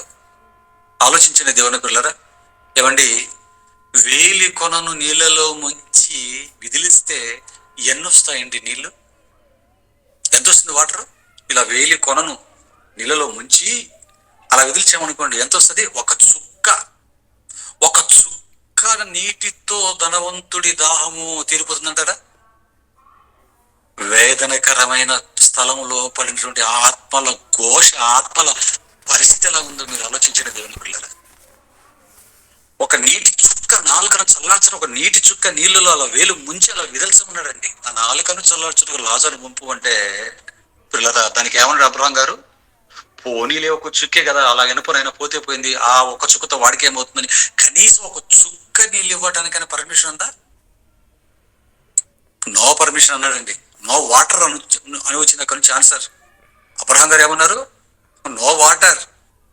నీకు నీళ్ళు ఇవ్వడాలు, నువ్వు అడిగితే నీకు ఏదైనా ఇవ్వటాలు ఇవన్నీ ఏమీ ఉండవు అన్నాడు చూడండి. అంటే నీటి చుక్కకు కూడా నోచుకోలేనటువంటి దుర్భర పరిస్థితులు ఎక్కడున్నాయి? పాతాళంలోని వేదనకరమైన స్థలంలో. పాతాళం అంటే ఎంత భయంకరంగా ఉందో మీరు ఆలోచించండి పిల్లరా. ఒక నీటి చుక్క అడిగినా కూడా ఇవ్వని పరిస్థితి. అదే ఇక్కడైతే భూమి మీద అయితే శత్రువు ఇంటికి వచ్చినా కూడా నీళ్ళు అడిగితే ఇస్తామండి. మనకు సరిపోని వాడు మన ఇంటి దగ్గరికి వచ్చి బయట నిలబడుకొని ఏమండి కొన్ని వాటర్ ఇవ్వండి అని అడిగాడు అనుకోండి, వాడంటే వాడు మనకు సరిపోడు. మనమంటే వాడికి సరిపోదు, మనల్ని శత్రువుగా చూస్తున్నాడు. బయటకు వచ్చి కొన్ని వాటర్ ఇవ్వండి తాగడానికి, కొంచెం గొంతెంట్లో ఎండిపోతుంది, కొంచెం వాటర్ ఇవ్వండి అన్నాడు అనుకోండి, వెంటనే చెంబుతో తీసుకెళ్ళిపోయి ఇస్తామండి, తాగుడు నాయన అనేసి. చూశారు పిల్లరా? కనీసం జైల్లో ఉన్నటువంటి ఉరిశిక్ష పడినటువంటి ఉరి తీసే ఖైదీని కూడా ఉరి తీయడానికి కొన్ని నిమిషాల ముందు ఏమడుగుతారు? ఒరే నీ చివరి కోరిక ఏంట్రా అని అడుగుతారు. బిర్యానీ కావాలంటే తెచ్చి పెడతారండి. వాడు chicken, mutton biryani, chicken biryani, చేపల బిర్యానీ ఏదేదో అడిగాడు అనుకోండి, తీసుకొచ్చి మన ముందర పడేసి తినరా, ఇదిగో నీళ్ళు ఎన్ని కావాలి, నాకు 4 వాటర్ బాటిల్ కావాలి, కూల్ వాటర్ అన్నాడు అనుకో, 4 ఏం కర్మ 5 తెచ్చి పెడతారు, చివరి కోరిక కాబట్టి. అంటే ఉరిశిక్ష పడినటువంటి ఖైదీకైనా చివరి కోరికైనా తీరుస్తాడు కానీ భూమి మీద చచ్చేవాడికి భయంకరమైన నేరాలు చేసి ఉరికెళ్ళిపోయేవాడికైనా సరే చివరి కోరిక అడిగేసి తీరుస్తున్నటువంటి పరిస్థితులు భూమి మీద ఉంటే, పాతాళములో ఎటువంటి పరిస్థితులు అంటే పిల్లల చెబుతున్నాడు. ఏమండి, ఒక వ్యక్తి పాతాళములోని వేదనకరమైన స్థలానికి వెళ్ళాడు అంటే పరిస్థితి మొత్తం మారిపోతుందండి. భూమి మీద ఉన్నటువంటి పరిస్థితులు ఉండవండి, నీటి చుక్క కూడా నోచుకోలేనటువంటి పరిస్థితి అక్కడ ఉందంటే పిల్లరా, పాతాళములో నియమ నిబంధనలు ఎంత కఠినంగా ఉన్నాయో మీరు ఆలోచించండి. పాతాళంలో పరిస్థితి ఎలా ఉందో మీరు ఆలోచించండి. అంటే అక్కడ దయ, కనికరము, జాలి, కరుణ ఇవేవి లేవు అని మనకు అర్థమవుతుందండి. దయ, జాలి, కనికరము, కరుణ, ఇవన్నీ వాత్సల్యము, ఇలాంటి పదాలన్నీ కూడా ఎక్కడ మనకు కనపడతాయంటే భూమి మీద మాత్రమే కనపడతాయి, భూమి మీద మాత్రమే వినబడతాయి. చాలా మంది ఏమనుకుంటున్నారంటే, మరణించి ఒకవేళ దేవుణ్ణి తెలుసుకున్న వాడు, క్రీస్తుని స్వీకరించిన వాడు చచ్చిపోయి పాతాళానికి వెళ్తే అక్కడ వెళ్ళిపోయి మళ్ళీ అక్కడ ఏదో సువార్త, నీతిమంతులు సువార్త చెప్తారు, అక్కడ నమ్ముకొని మళ్ళీ మారేసి పరదేశాలకు వెళ్ళిపోవచ్చు అన్నటువంటి బైబిల్లో లేని మాటలు చెప్పే వాళ్ళు కొందరు ఉన్నారు. యెహోవా సాక్షులని, యావి సమాజం వారని, ఇక్కడ దేవుడు నమ్ముకోవడం నో ప్రాబ్లం, చచ్చిన తర్వాత అక్కడ నమ్ముకున్నట్టు వెళ్ళిపోవచ్చు అని చెప్తున్నట్టు బోధలు కూడా వచ్చాయండి. మీరు ఆలోచించిన పిల్లలారా, నిజంగా ఆ పరిస్థితి ఉంటేనండి, అక్కడే సువార్త ఉంటే అసలు ఒక నీటి బిందువు, నీటి చుక్కను కూడా ఇవ్వటానికి ఒప్పుకునే పరిస్థితులు అక్కడుంటే, నీటి చుక్కకే దిక్కు లేకుండా మొహం వాచిపోయే వాళ్ళుంటే మరలా అక్కడ సువార్త అంటే ఎలా చెప్పండి పిల్లలారా? ఎక్కడుందా బైబిల్ అలాగా? ఎక్కడ లేదండి, ఎక్కడ లేదు పిల్లలారా. అగ్ని జ్వాలలలో యాతన పడుతున్నా, కేకలు వేసుకుంటున్నా, ఒక నీటి చుక్కకు మొహం వాసినా సరే ఇచ్చే పరిస్థితి అక్కడ లేదంటే, దయ, కనికరము, జాలి ఇవేవి లేని లోకం ఏదైనా ఉందంటే అదే పాతాళ లోకం అన్నాడు చూడండి. అక్కడ పరిస్థితులు ఎక్కడ ఎంత దుర్భర పరిస్థితులు వేదనకరమైన స్థలంలో పడిన వాళ్ళకు ఉంటాయో క్లియర్గా చెప్తున్నాడండి ఇక్కడ దేవుడు. ఆలోచించిన దేవుడు పిల్లలారా, లీటర్లు నీళ్ళు అడగడం కాదు, ఒక చుక్క కూడా అవకాశం లేదు అంటున్నాడు చూడండి. బ్రతుకున్నప్పుడు ఈ లోకంలో ఎన్ని తాగింటాడండి ధనవంతుడు, ఇంత లగ్జరీ లైఫ్ అనుభవించిన వాడు అక్కడికి వెళ్ళిపోగానే ఒక నీటి చుక్కకు మొహం మోసిపోయి గందరగోళం తల్లికిందులు అయిపోతున్నాడంటే పిల్లలు మీరు ఆలోచించండి. ఎందుకంటే ధనవంతులు భూమి మీద లగ్జరీగా బ్రతుకుతున్నప్పుడు అండి, వాడు భూమి మీద బ్రతుకుతున్నప్పుడు మరణించిన తరువాత పాతాళంలో ఇంత భయంకరమైన కఠిన నియమ నిబంధనలు ఉన్నాయన్న సంగతి తెలియక తెచ్చాడండి. పాతాళం అంటే ఏంటో, పాతాళంలో దేవుడి కోసం బతక్కోకుండా మరణించి వేదనకరమైన స్థలంలోకి వెళ్ళిపోతే, ఇటుపక్కకి వెళ్ళిపోతే వేదనకరమైన స్థలంలో పరిస్థితి ఎలా ఉంటుందో చెప్పే దిక్కు లేక తెలియకుండానే చచ్చాడండి. కాబట్టి అక్కడ దిగాడు, కాబట్టి అక్కడికి వెళ్ళిపోయాడు. పిల్లరా, మనకేమన్నా పరిస్థితి? ధనవంతుడికి తెలియదు కాబట్టి సిద్ధపడలేకపోయాడు పాతాళాన్ని తప్పించుకోవాలని, కాబట్టి మరణించి ఆ పాతాళంలో వేదనకరమైన స్థలంలో వెళ్ళి పడ్డాడండి, అగ్ని జ్వాలలో పడ్డాడు. పిల్లరా, మరి మన పరిస్థితి ఏంటి? మన పరిస్థితి ఏంటండి? మనకు తెలియదా పాతాళం గురించి? ధనవంతుడు దుస్థితి మనకు రాకూడదు అని ఆలోచించే దేవుడు అండి యేసు క్రీస్తు వారిని పంపి, ఇదిగో ఈ లూకాసు వార్త 16వ అధ్యాయంలో జరిగిపోయిన యథార్థ సంఘటనని మనకు చెప్పి మరలా బైబిల్లో రాయించాడు పిల్లరా. ఏమండి, ధనవంతుడు తెలియకెళ్ళిపోయి అక్కడ పడిపోయాడు. మరి మనము ఇప్పుడు ఇంత తెలిసిన తర్వాత మరలా మనం దేవుడి కోసం బ్రతకకుండా చచ్చిపోయి పాతాళ గూడెంలో పడ్డామనుకోండి పిల్లరా, తెలియక వెళ్ళిన వాడికి ఎలాగుంటే తెలిసి తెలిసి తెలిసి తెలిసి తెలిసి సిద్ధపడకుండా మనం వెళ్ళిపోయాం అనుకో, పరిస్థితి ఎలా ఉంటుందో మీరు ఆలోచించండి. ఈ దుస్థితి మనకు రాకూడదు అని తెలిసే, ఈ దుస్థితి మనకు రాకూడదని ఆలోచించే కనికరం చూపి దేవుడు ఏం చేశాడంటే బ్రతికి ఉండగానే ఈ మాటలు మనకు వినిపిస్తున్నాడు. బ్రతికి ఉండగానే చదువుకునే మహాభాగ్యాన్ని మనకు కలిగించాడు. ఏమండి, ఎంత అదృష్టవంతులో మీరు ఆలోచించండి పిల్లలు. ఒకవేళ ఇది తెలిసి కొందరు, తెలియక కొందరు చచ్చి అక్కడికి ధనవంతుడు తర్వాత కొన్ని కోట్ల మంది వెళ్ళారండి. ఏమండి, అక్కడికి వెళ్ళిన వారి పరిస్థితి ఏంటో చెప్పండి దేవుని పిల్లలు. మరలా భూమికి ఒక్కసారి అవకాశం ఇవ్వండి, మేము మీకోసం బ్రతికొస్తామంటే అటువంటి పరిస్థితులు ఏమైనా ఉన్నాయండి అక్కడ? ఒక్కసారి పాతాళానికి వెళ్ళామంటే పరిస్థితి అంతే సంగతులండి, అంతే సంగతులు పిల్లలు. అందుకేనండి అక్కడ పరిస్థితులు అలా ఉంటాయని చెప్పే భూమి మీద ఉంటున్నప్పుడే మీరు భక్తిగా బ్రతకండి అన్నాడు. 15:24 ఏమంటున్నాడు చూడండి. ఆ మాట కదా మనం చదువుకొని ఇక్కడికి వచ్చాం. సామెతల గ్రంథం 15వ అధ్యాయం ఏమండి 24వ వచనంలో ఏమన్నాడు చూడండి. మాటి మాటికి ఆది కాండం మొదలుకొని ప్రకటన గ్రంథం వరకు మాటి మాటికి పాతాళం గురించి ఎన్నో సంగతులు రాయిస్తాడండి, ఎన్నో సంగతులు రాయిస్తాడు దేవుడు. చూడండి ఒకసారి సామెతల గ్రంథం 15వ అధ్యాయం 24వ వచనాన్ని చూడండి పిల్లలు. సామెతల గ్రంథం 15వ అధ్యాయం 24. క్రిందనున్న పాతాళమును తప్పించుకొనుటకై బుద్ధిమంతుడు పరమునకు పోవు జీవ మార్గమును నడుచుకొనును. బాగా చూడండి ఆ మాటని, క్రిందనున్న పాతాళమును తప్పించుకొనుటకై అన్నాడు చూడండి. అంటే క్రిందనున్న పాతాళాన్ని మనం ఏం చేయాలంటున్నాడు? క్రిందనున్న పాతాళాన్ని మనం ఏం చేయాలని చెప్తున్నాడు దేవుడు? తప్పించుకోవాలిరా అన్నాడు చూడండి. క్రింద బాగా బైబిల్ చదవగలిగితే క్రిందనున్న పాతాళమును తప్పించుకొనుటకై. నాయన, క్రిందన ఒక పాతాళం ఉందిరా, ఆ భయంకరమైన పాతాళాన్ని నువ్వు తప్పించుకోవాలి. ఎక్కడున్నప్పుడు? భూమి మీద ఉంటుండగానే నీవు తప్పించుకోవాలి. అంటే పాతాళాన్ని తప్పించుకునే అవకాశం ఎక్కడుంది మనకు? భూమి మీద ఉంటున్నప్పుడే. భూమి మీద ఉంటూ పొర్రపాటన తప్పించుకోకుండా మనం ఉంటున్నప్పుడు దేవుడి కోసం బ్రతకడం ప్రారంభమైంది అనుకోండి, వాక్యం తెలిసింది, బ్రతకాల అనుకుంటున్నాం, ఈరోజు వచ్చామనుకోండి, పరిస్థితి ఏంటో మీరు ఆలోచించండి పిల్లలు. అందుకే చెప్తున్నాడు ముందే, క్రిందనున్న పాతాళమును తప్పించుకొనుటకై. హెచ్చరిక అండి ఇది. ఇదేంటిది? హెచ్చరిక పిల్లరా. ఏ హెచ్చరిక? ఎవరు చేస్తున్న హెచ్చరిక? దేవుడు చేస్తున్న హెచ్చరిక. దేవుడు చేస్తున్న హెచ్చరిక. దేవుడు జారీ చేసిన ఒక ప్రమాద సూచిక. ఆలోచించండి. ఏమండి, దేవుడే హెచ్చరిక చేస్తున్నాడు అంటే పాతాళం అనేది ఎంత భయంకరమైనదో మీరు ఆలోచించండి పిల్లరా.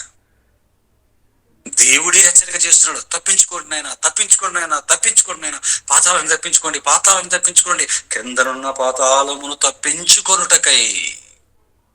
మీరు తప్పించుకోవాలి రా దాన్ని. మీరు తప్పించుకోకపోతే దానికి దొరికేస్తారా నాయన.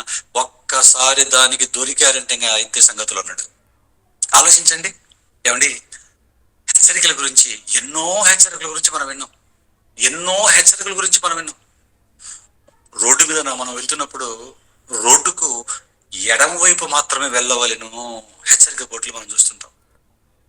రోడ్డుకు ఎడమ వైపు మాత్రమే వెళ్ళండి, కుడివైపు వెళ్తే ఏమవుతుందండి? యాక్సిడెంట్లు అయిపోతాయి నాయన.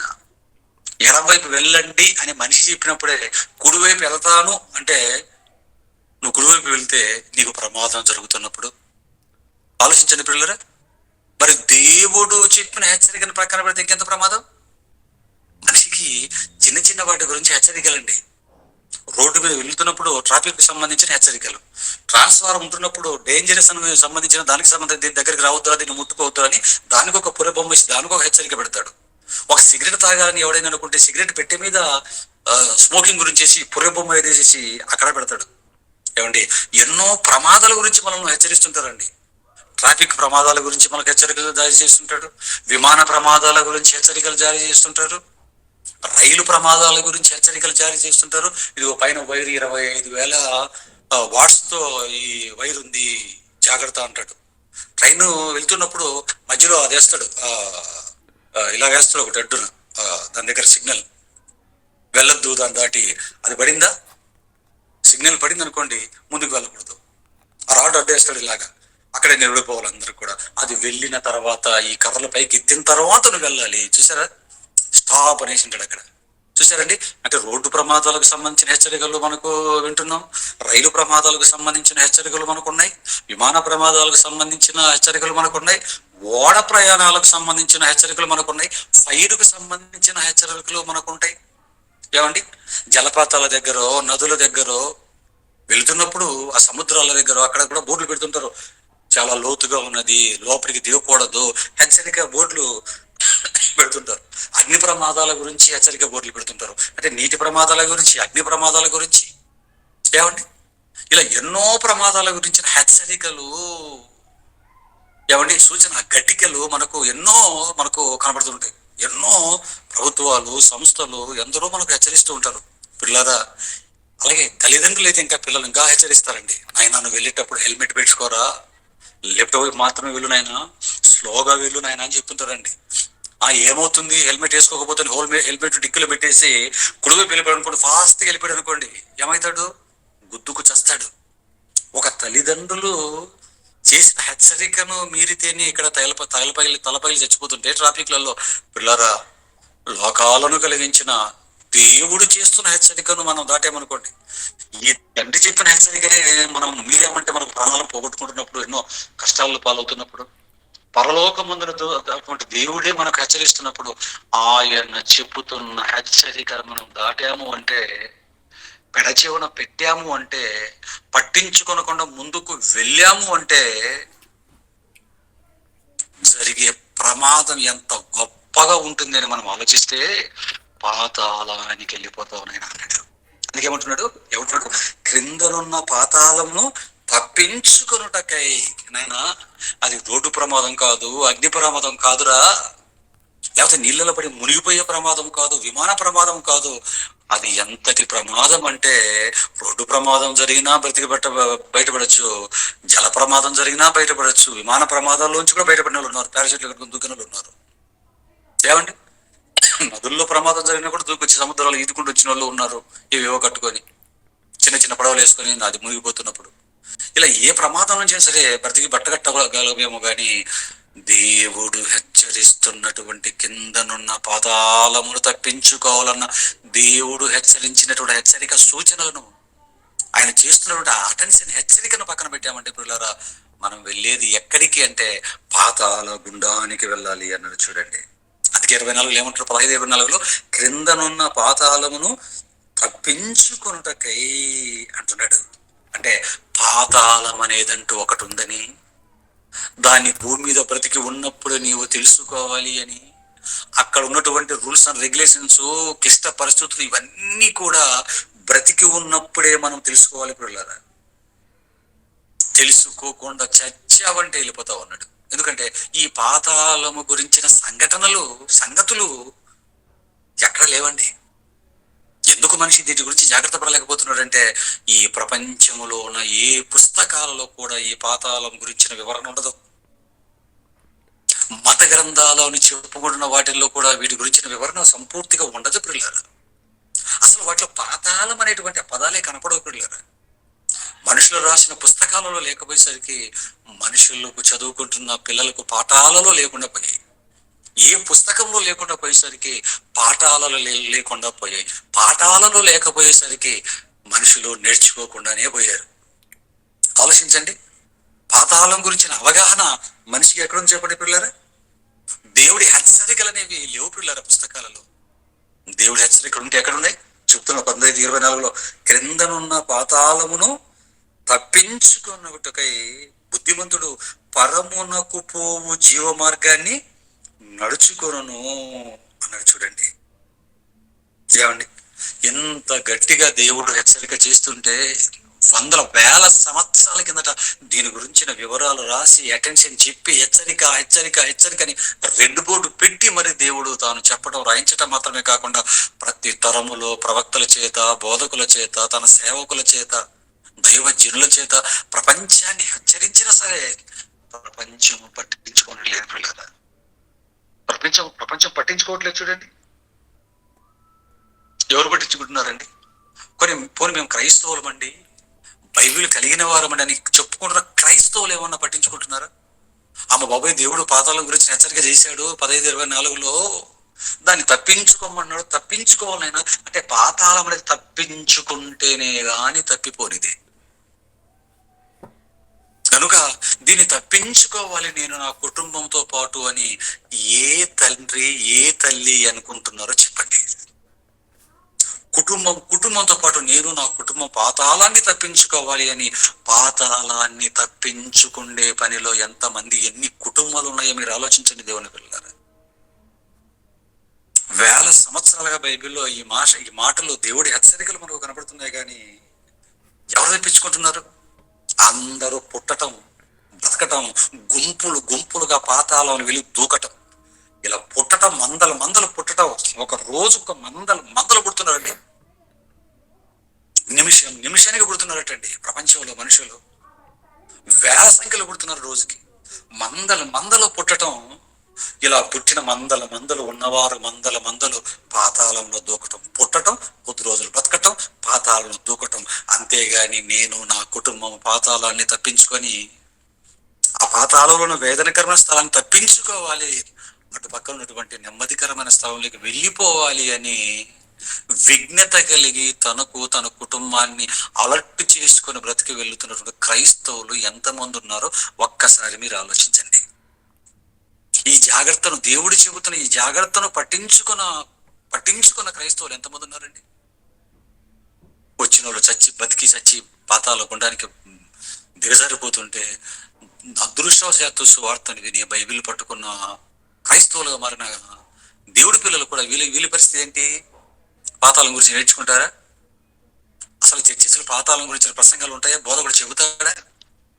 ఏమండి, నమ్మిన తర్వాత అందుకే చర్చిస్లో చెప్పకపోయేసరికి, పాతాళం తీవ్రత గురించి వారికి నేర్పకపోయేసరికి పిల్లల పరిస్థితి ఎలా మారిపోయిందంటే, క్రైస్తవులు కూడా బైబిల్ పట్టుకొని అవసరాలకు సంబంధించి దేవుడు ఇది ఇస్తాడు అది ఇస్తాడు, నీ రాకపోకలేదు కాపాడతాడు, నువ్వు బయటకు వచ్చినప్పుడు ఆశీర్వదింపబడతావు, లోపలికి వెళ్ళి అవే అండర్లైన్లు. చూడండి, వేటిని అండర్లైన్ చేసుకుంటున్నారు క్రైస్తవులు? దేవుడు ఇస్తానన్న వాటిని అండర్లైన్లు, ఆశీర్వాదాలకు సంబంధించినవి అండర్లైన్లు.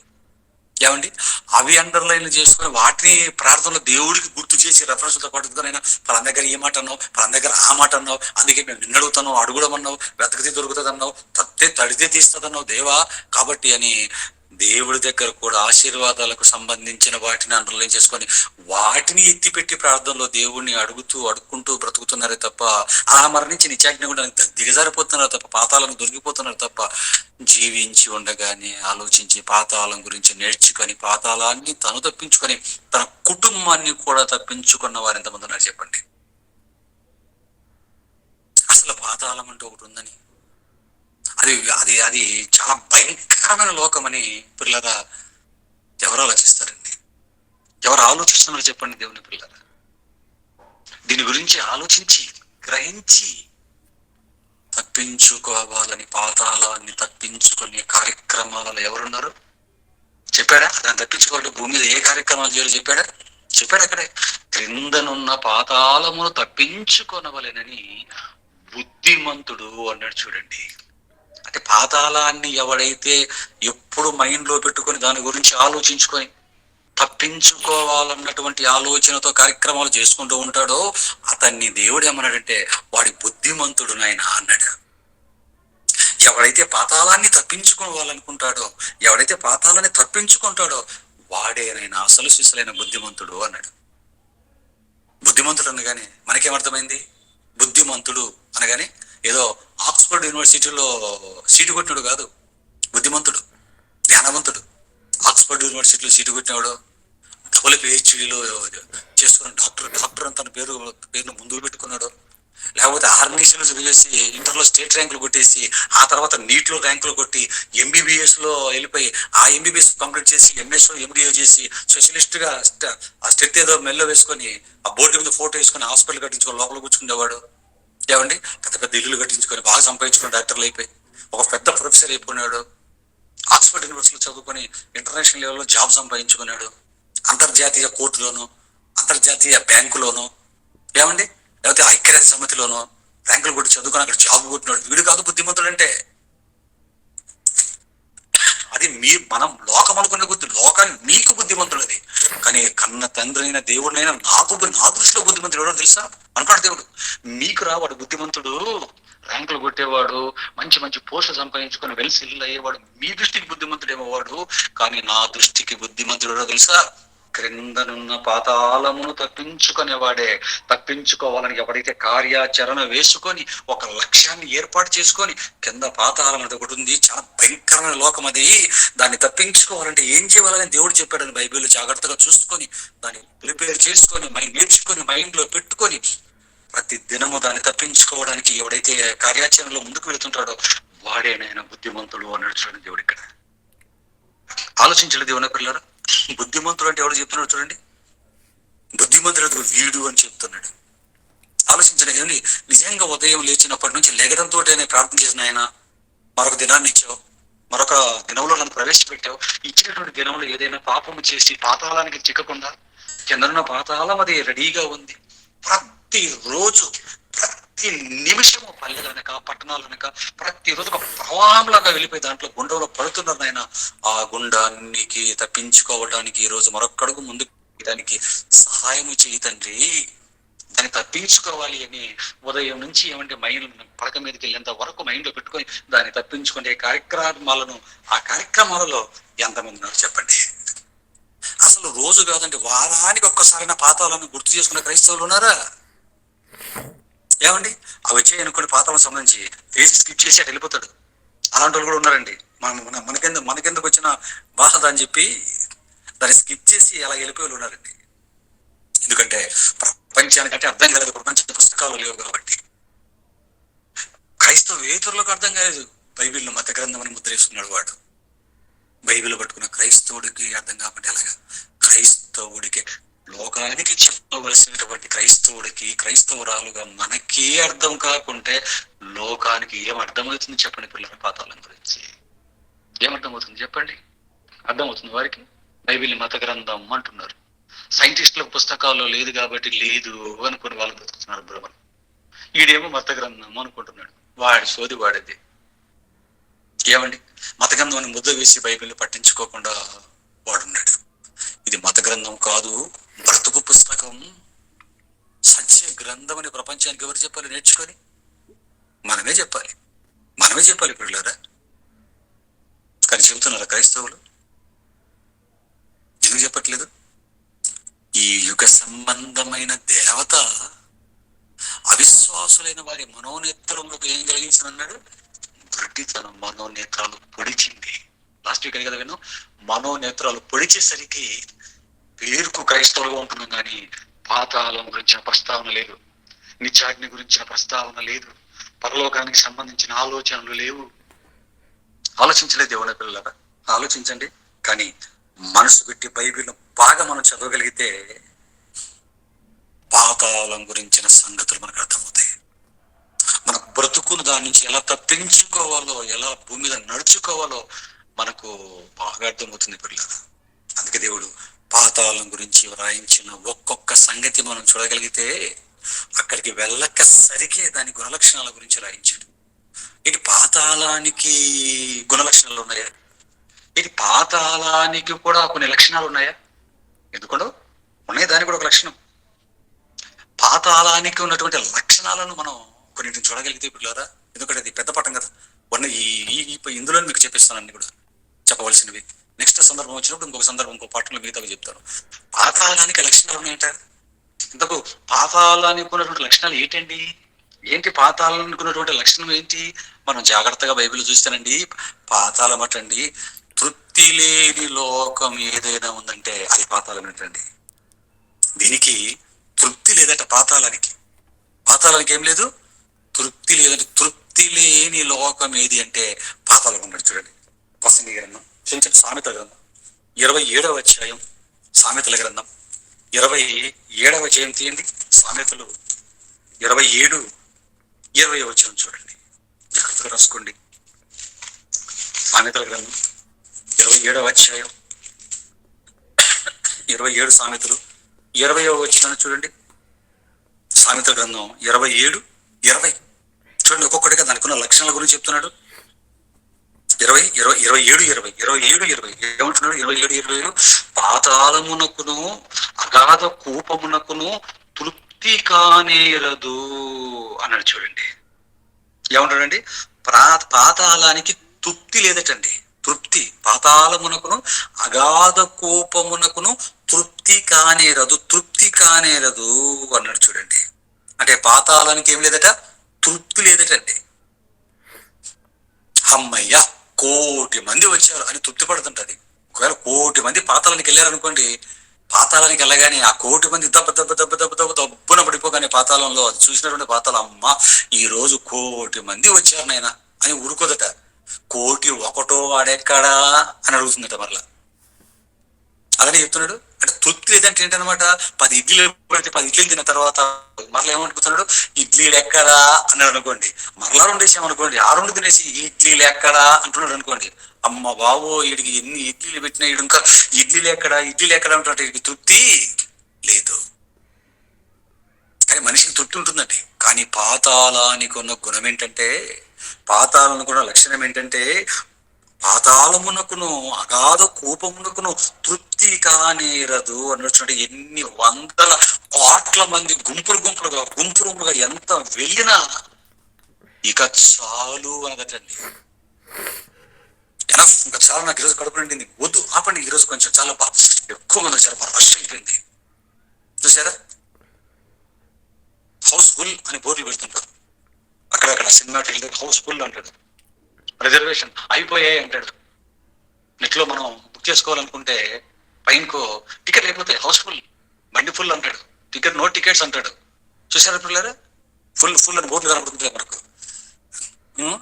కానీ పాతాళం దగ్గర మనం ఆలోచించినట్లయితేనండి, అది హౌస్ఫుల్ అనే బోర్డు ఎప్పుడు ఉండదంటండి పాతాళానికి. ఎన్ని వందల కోట్ల మంది వచ్చినా ఇంకా రాలేదా, ఇంకా ఎవరు, ఇంకా కావాలంటుందంటండి. మరో మంచి మాట చూడండి, 30:15 అదే సామెతల గ్రంథం రండి, అక్కడ కొంచెం ముందుకు రండి. 30వ అధ్యాయం 15వ వచనం చూడండి. సామెతల గ్రంథం 30వ అధ్యాయం 15 16 చూడండి దేవుని పిల్లరా. సామెతల గ్రంథం 30వ అధ్యాయం 15 16 వచనాలు చూడండి. ఏం చెప్తున్నారు చూడండి ఇక్కడ. జలగకు ఇమ్ము అని కూతుర్లిద్దరు కలరు, తృప్తి పడనివి 3 కలవు అన్నాడు చూడండి. తృప్తి పడనివి అనమాట, అంటే సాటిస్ఫై అవ్వనివి, తృప్తిగా ఉండడం అనమాట. తృప్తి పడనివి 3 కలవు. తర్వాత ఏమన్నాడు? చాలును అని పలుకనివి 4 కలవు అన్నాడు చూడండి. తృప్తి పడనివి 3 అంట, ఇక చాలండి నాకు ఇక అని పలకనివి 4 ఉన్నాయట. ఏమండి, వీటి గురించి చెబుతూ మొట్టమొదట దేని పేరు పెట్టాడు చూడండి. దేని గురించి చెప్పాడు? అవేవనగా పాతాళము అన్నాడు చూడండి. పాతాళము అంటే పాతాళం అనుకున్న లక్షణం ఏంటి? ఒకటి, దానికి తృప్తి లేదు. రెండవది ఏంటి? చాలు అని కాదాన్నే అనదటండి. చాలు అని పలకని వాటిలో 4 గంట. ఆ 4 మొట్టమొదటిది ఏంటంటే పాతాళం అన్నాడు చూడండి. అంటే పాతాళానికి ఏం లేదు? తృప్తి లేదు. ఎంతమంది వచ్చినా అది చాలు అని అనదటండి. ఆలోచించిన దేవుని పిల్లరా, నిజంగా మనం బైబిల్ని చదివి పడుకొని పరిస్థితిని ఆలోచించామంటే పిల్లరా, పల్లెలు మొదలుకొని పట్టణాల వరకు ఎంత మంది చచ్చిపోతున్నారండి రోజు. ఎన్ని శవాలు లేస్తున్నాయండి డైలీ. ఇన్ని శవాలు వెళుతున్న పాతాళం మాత్రం యొక్క చాలు అందటండి. కంటికి కనిపించలేదు కాబట్టి మనం నెమ్మదిగా బ్రతుకుతున్నాం. కానీ కళ్ళ ముందు ఆత్మలు పాతాలను చెల్లటం, అక్కడ అగ్నిజ్వాలలో పడటం, నీటి చుక్క కూడా నోచుకోక గందరగోళం అయిపోయి తల్లడిల్లిపోవటం, అరుపులు కేకలు ఇవన్నీ వినిపించట్లేదు కాబట్టి, ఆత్మలు వెళ్ళి పాతాళంలో అగ్ని జ్వాలలో పడటం మనకు కనిపించలేదు, వినిపించలేదు కాబట్టి మనం ఇలా ఉన్నాం. కానీ పిల్లరా, నిజంగా అదే ఈయన కనిపించింది అనుకోండి, అవి ఈయన వినిపించాయి అనుకోండి, గుండె పగిలి చేస్తామండి. అందుకేనండి వాటిని కళ్ళ ముందు పెట్టాడు దేవుడు బైబిల్లో. అయినా అది నీకు ఎలాగో కనిపించదు, కానీ ఇదిగో నేను ఇచ్చిన గ్రంథాన్ని నువ్వు బాగా చదువుకో అన్నాడు. కనిపిస్తే అసలు చెమటలేక ఉడికిపోతామండి. నిజంగా కంటికి కనిపించిపోయిన సౌండ్స్ వినిపించినా కూడా అండి మనం అయిపోతామండి. అన్నం తినలేం, ఎక్కడికి తిరగలేము, ఏ పని చేసుకోలేమండి. షేక్ అయిపోతాం పిల్లలు, గజ్జి చెమటలు పట్టిపోతాయి. మనకి కనిపించలేదు కాబట్టి మనం నెమ్మదిగా ఉన్నాం. అందుకే చెప్పాడు, పాతాళానికి ఏం లేదు, తృప్తి లేదండి. తృప్తి లేదు, చాలు అని అనదటండి. ఎంతగా ఉంది చూడండి దేవుని పిల్లరా. అంటే ఎంతమంది వచ్చినా ఇముడు చేసుకుంటుందా? ఎంతమంది వచ్చినా కూడా అసలు తీసేసుకుంటుందా? తీసేసుకుంటుంది. దాని లక్షణం అది. మరొక లక్షణం చెప్పాడండి. మరొక లక్షణం యోబు గ్రంథం 24:19 చూడండి. యోబు గ్రంథం 24:19లో దీనికి ఉన్నటువంటి మరొక లక్షణం చెప్పాడు చూడండి. పాతాలనుకున్న ఒక్కొక్క లక్షణం చూసి గుండెలు అదిరిపోతాయి పిల్లరా. 24:19 చూడండి. యోబు గ్రంథం 24వ అధ్యాయం 19వ వచనం చూడండి. యోబు గ్రంథం 24వ అధ్యాయం 19వ వచనం ఏమంటున్నాడు? పాతాలనుకున్న లక్షణాల గురించి చెప్తున్నాడు చూడండి. ఇక్కడ ఏంటి ఆ లక్షణం? పాపము చేసిన వారిని పట్టుకుంటుంది అంటాడు చూడండి. 19, అనావృష్టి చేతను ఉష్ణము చేతను మంచు నీళ్లు ఎగిసిపోవునట్లు పాతాళము పాపము చేసిన వారిని పట్టుకొనును అన్నాడు చూడండి. ఏమండి ఎంత బాగుంది చూడండి. అనావృష్టి చేతను ఉష్ణము చేతను మంచి నీళ్లు ఉష్ణము చేతను మంచు నీళ్లు ఎగిసిపోవునట్లు పాతాళము పాపము చేసిన వారిని పట్టుకొనును అన్నాడు చూడండి. అంటే పాతాళానికి ఉన్నటువంటి మరొక లక్షణం ఏంటి? పాపము చేసిన వారిని పట్టుకునే లక్షణం. పాతాళానికి ఏముంది? ఒకటి తృప్తి లేదు, చాలు అనదు. రెండవ లక్షణం, భయంకరమైన లక్షణం ఏంటంటే పాపము చేసిన వారిని పట్టుకుంటుందంట. అంటే అర్థం ఏంటి? వదలదు అని. ఒక్కసారి పట్టుకునింది అంటే ఒకసారి ఇంకా అసలు వదలదండి. పట్టుకోవడం, పాపము చేసి సచ్చావా పట్టుకోవటం ఇంకంతే. పట్టుకోవటమేనండి ఇంకంతే. క్యాచ్ అంటాడు చూడండి. క్యాచ్ అంటుంటాడు క్రికెట్లో. బాబు ఎగిరి పడి కింద పడి క్యాచ్ పడి దొరిలాడు అనుకోండి, ఏమండి పైకి లేపేస్తే పరిగెట్టుకుంటూ వెళ్ళి ఎగిరి డై కొట్టి పట్టాడు, క్యాచ్ పట్టాడు అనుకోండి. అప్పుడు ఏమంటారు? Good catch, good catch, good catch. అందరూ మనం క్లాప్స్ కొడతాము. పాప వలపెట్టాడు, సూపర్ క్యాచ్, సూపర్ క్యాచ్ అంటాడు. మాటిమాటికి టీవీలో యూట్యూబ్లో కూడా పెడుతుంటాడు. ప్రపంచంలోనే గుడ్ క్యాచ్ ఏది అని పెడుతుంటాడు. లక్కీయెస్ట్ క్యాచ్ లేకపోతే ఏదో పేర్లు పెట్టేసి పెడుతుంటాడు. అప్పుడు ప్రపంచంలో అత్యుత్తమమైన క్యాచ్ ఎవరు పెట్టారో అవన్నీ పెట్టింటాడండి అక్కడ. చాలా అద్భుతంగా డై కొట్టి మరి పడుతుంటారు. ఈ క్యాచ్ల గురించి మనకు తెలుసు. ఈ క్యాచ్ల గురించి మనకు తెలుసు. ఒక క్రికెటర్ బాల్ పట్టుకోవటం, ఒక సాఫ్ట్ బాల్ ఆడేవాడు మరొక బాల్ పట్టుకోవటం. ఏమండి వీటి గురించి మనం, ఈ పట్టుకోవడాల గురించి మనం విన్నాము, ఈ క్యాచ్ల గురించి మనం విన్నాం. కానీ అసలు సిసలైన క్యాచ్ గురించి దేవుడు రాయించిన బైబిల్లో రాయించినటువంటి క్యాచ్ గురించి మనం మర్చిపోయింది. ఏంటా క్యాచ్? పాతాళము మనల్ని బట్టే క్యాచ్. మనం బంతులు పట్టుకుంటే క్యాచ్ల గురించి మనం రాసుకొని చూసుకొని యూట్యూబ్లలో మాటికి చూసుకుని సంతోషపడుతున్నాం. ఇండియా వాళ్ళు ఇలా క్యాచ్ పెట్టారు, సౌత్ ఆఫ్రికా వాళ్ళు అలా క్యాచ్ పెట్టారు, అత్యుత్తమైన క్యాచ్లు వీడియో పెట్టాడు. ఈ సిరీస్ లో వీడియో అత్యధికమైన వికెట్లను క్యాచ్లు బట్టి అవుట్ చేశాడు. ఏమండి మనకు అవగాహన ఉండదు కదండి. ఇలాంటి వాటి కోసం మనం చిన్న చిన్న వాటి కోసం ఎంపలాడుతుంటాం కదండి. కానీ దేవుడు చెప్పిన క్యాచ్ ఏంటంటే అసలు ఇష్టమైన క్యాచ్, మనం మర్చిపోయిన క్యాచ్. పాతాళము కూడా మనల్ని క్యాచ్ పట్టుకుంటుందన్న విషయం మనకు అర్థం కాకుండా పోయింది. అందుకే చెప్తున్నాడు, పాతాళము పాపము చేసిన వారిని ఏం చేస్తున్నాడు? పట్టుకుంటుందటండి. ఇది పట్టుకుంటుందట. ఏమండి ఒక్కసారి పట్టుకుందో, ఒక్కసారి మనను పట్టుకుందో ఇక దాని నుంచి తప్పించుకోవటం మన వలన అవ్వదండి. ఇది అర్థమయ్యే ధనవంతుడు అబ్రహాం గారితో ఏమంటున్నాడు? నా తండ్రి ఇంటికి వాణి పంపు అంటున్నాడు. లాజర్ను నా తండ్రి ఇంటికి పంపు అంటున్నాడు తప్ప నన్ను పంపు ఒకసారి నా తండ్రి ఇంటికి అని అడిగాడా?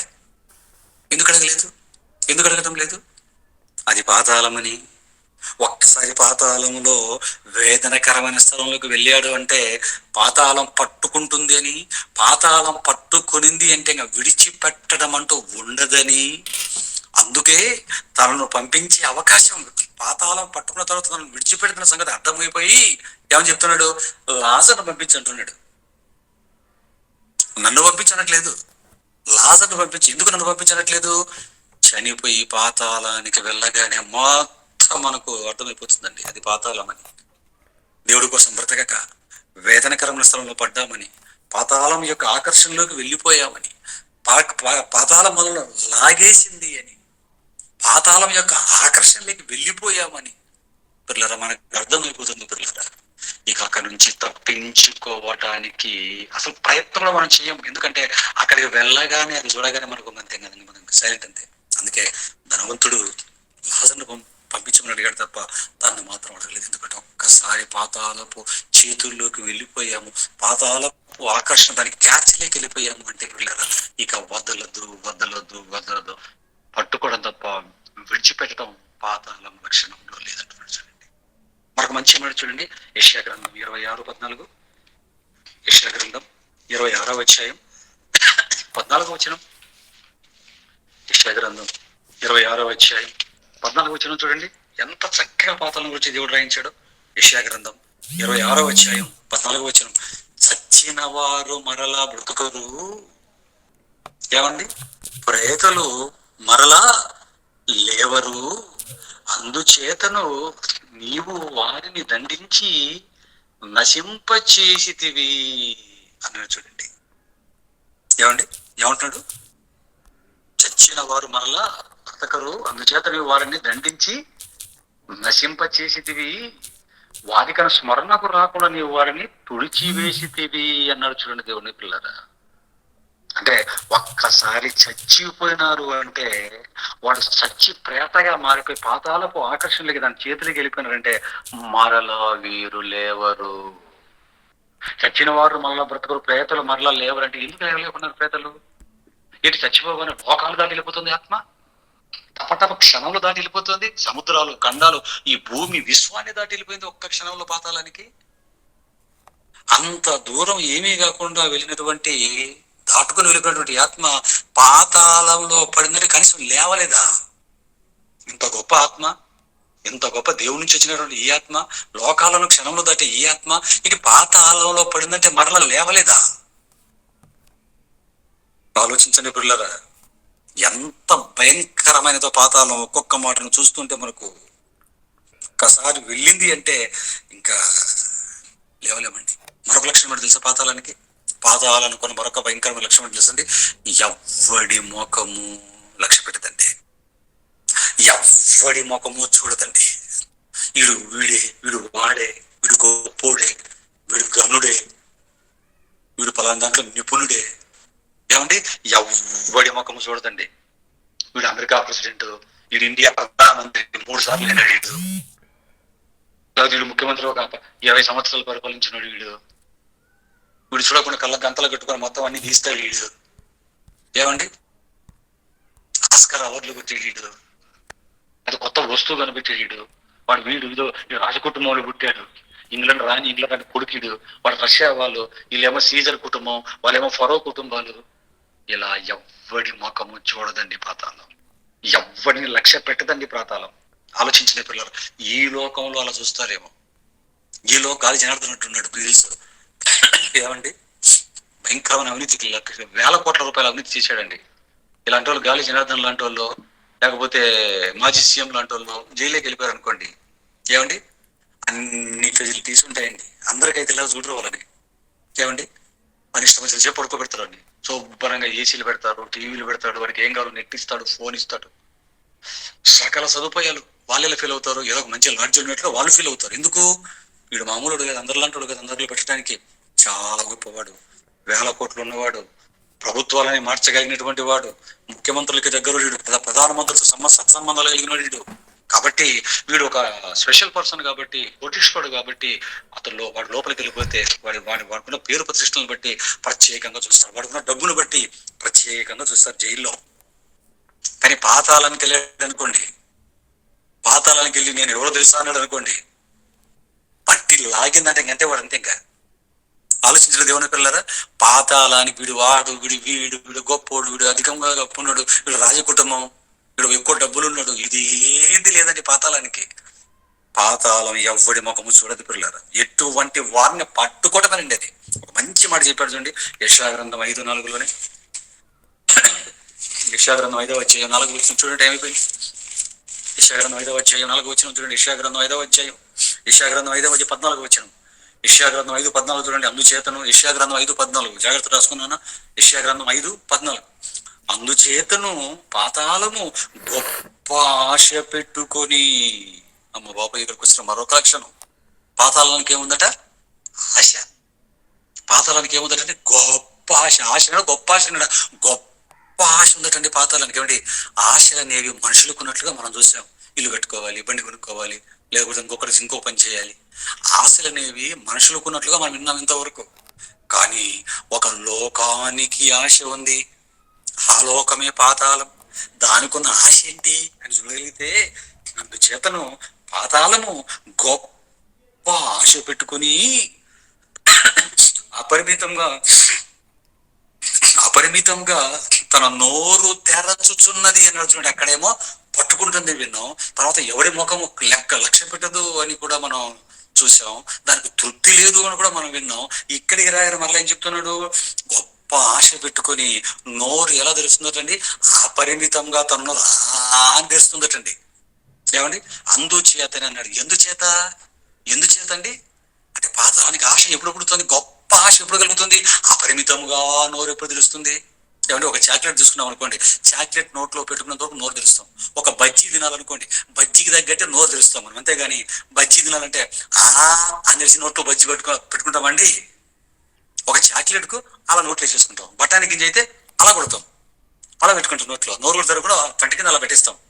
చాక్లెట్ అయితే అలా పెడతాం, బజ్జీ అయితే అలా కొరుకుతాం, యాపిల్ పండు అయితే అలా కొరుకుతాం. అంటే తినే పదార్థాన్ని బట్టి నోరు మనకు ఇదైపోతుంటది. ఏమండి? ఒక ఒక దోశ అంతా మడత పెట్టి నాన్ వెజ్ లో పెట్టి మొత్తం ఇంత ఒక దోశ అంతా పెట్టుకోవాలనుకున్నప్పుడు అని తెలుస్తాం నోరు. అంటే అది కూడా ఎప్పుడు తింటాం మనం? బాగా నోటి నిండా పెట్టుకుని ఎప్పుడు తింటుంటాం? మనం ఎక్కువ ఆకలి అయినప్పుడు అండి. మనకి ఎక్కువ ఆకలి అయింది అనుకోండి, తినేస్తామండి, కట్ట మింగేస్తుంటాం మనం. ఇక్కడ పాతాళానికి ఏమొచ్చిందంటే గొప్ప ఆశ పెట్టుకున్నట్టు అపరిమితంగా నోరు తెరుస్తున్నదటండి. ఎందుకు? పైన ఒక మసాలా చెప్పాడు. ఆయన ఆశ ఎప్పుడు పుడుతుంది మనకు? అక్కడ వంట రూమ్, ఇక్కడ మనం కూర్చుంటే అక్కడ వంట రూమ్ లో నుంచి మంచి మంచి సువాసనలు వస్తున్నాయి అనుకోండి. అప్పుడప్పుడు మనం రోడ్ల మీద వెళ్తున్నప్పుడు కొన్ని హోటల్స్ ఉంటాయి, ముస్లిమ్స్ హోటల్స్, ఎవరి హోటల్లో అలా దాటుకొని వెళ్తున్నప్పుడు అండి నాన్ వెజ్ స్మెల్ అలా కొడుతుందండి. అంతేనండి, బిర్యానీ స్మెల్ రాగానే మనం అలా సెకండ్ రాగా చెప్ప ఎక్కడ మంచి వాసన వస్తుంది, ఈ వాసన చూస్తుంటేనే కడుపు నిండిపోతుందిరా, పదార్థ లాగిచ్చేద్దాం అనుకుని వెళ్ళిపోతాడు హోటల్కి. ఏమంటే మంచి మసాలా, నీకు ఇష్టమైన వాసన వస్తే నీకేమైపోతుంది? ఆశ పుడుతుంది తినాలి అని. అప్పుడు నీకు ముందు లేకపోయినా ఆ స్మెల్ చూసి వెళ్ళిపోతాడు ఆశకు. ఆశపడి ఆ స్మెల్కి ఆశపడి అబ్బా ఇంత వాసన మంచిగా వస్తుందంటే తినాలరా అని. ఇది నీకైతే పాతాళాన్ని కూడా ఎలాగుంది? దానికి కూడా గొప్ప ఆశ పుడుతుందండి. మంచి స్మెల్ తగులుతుంది పాతాళానికి, మసాలా స్మెల్. ఏంటి ఆ మసాలా? 11కు రండి. ఏంట మసాలా?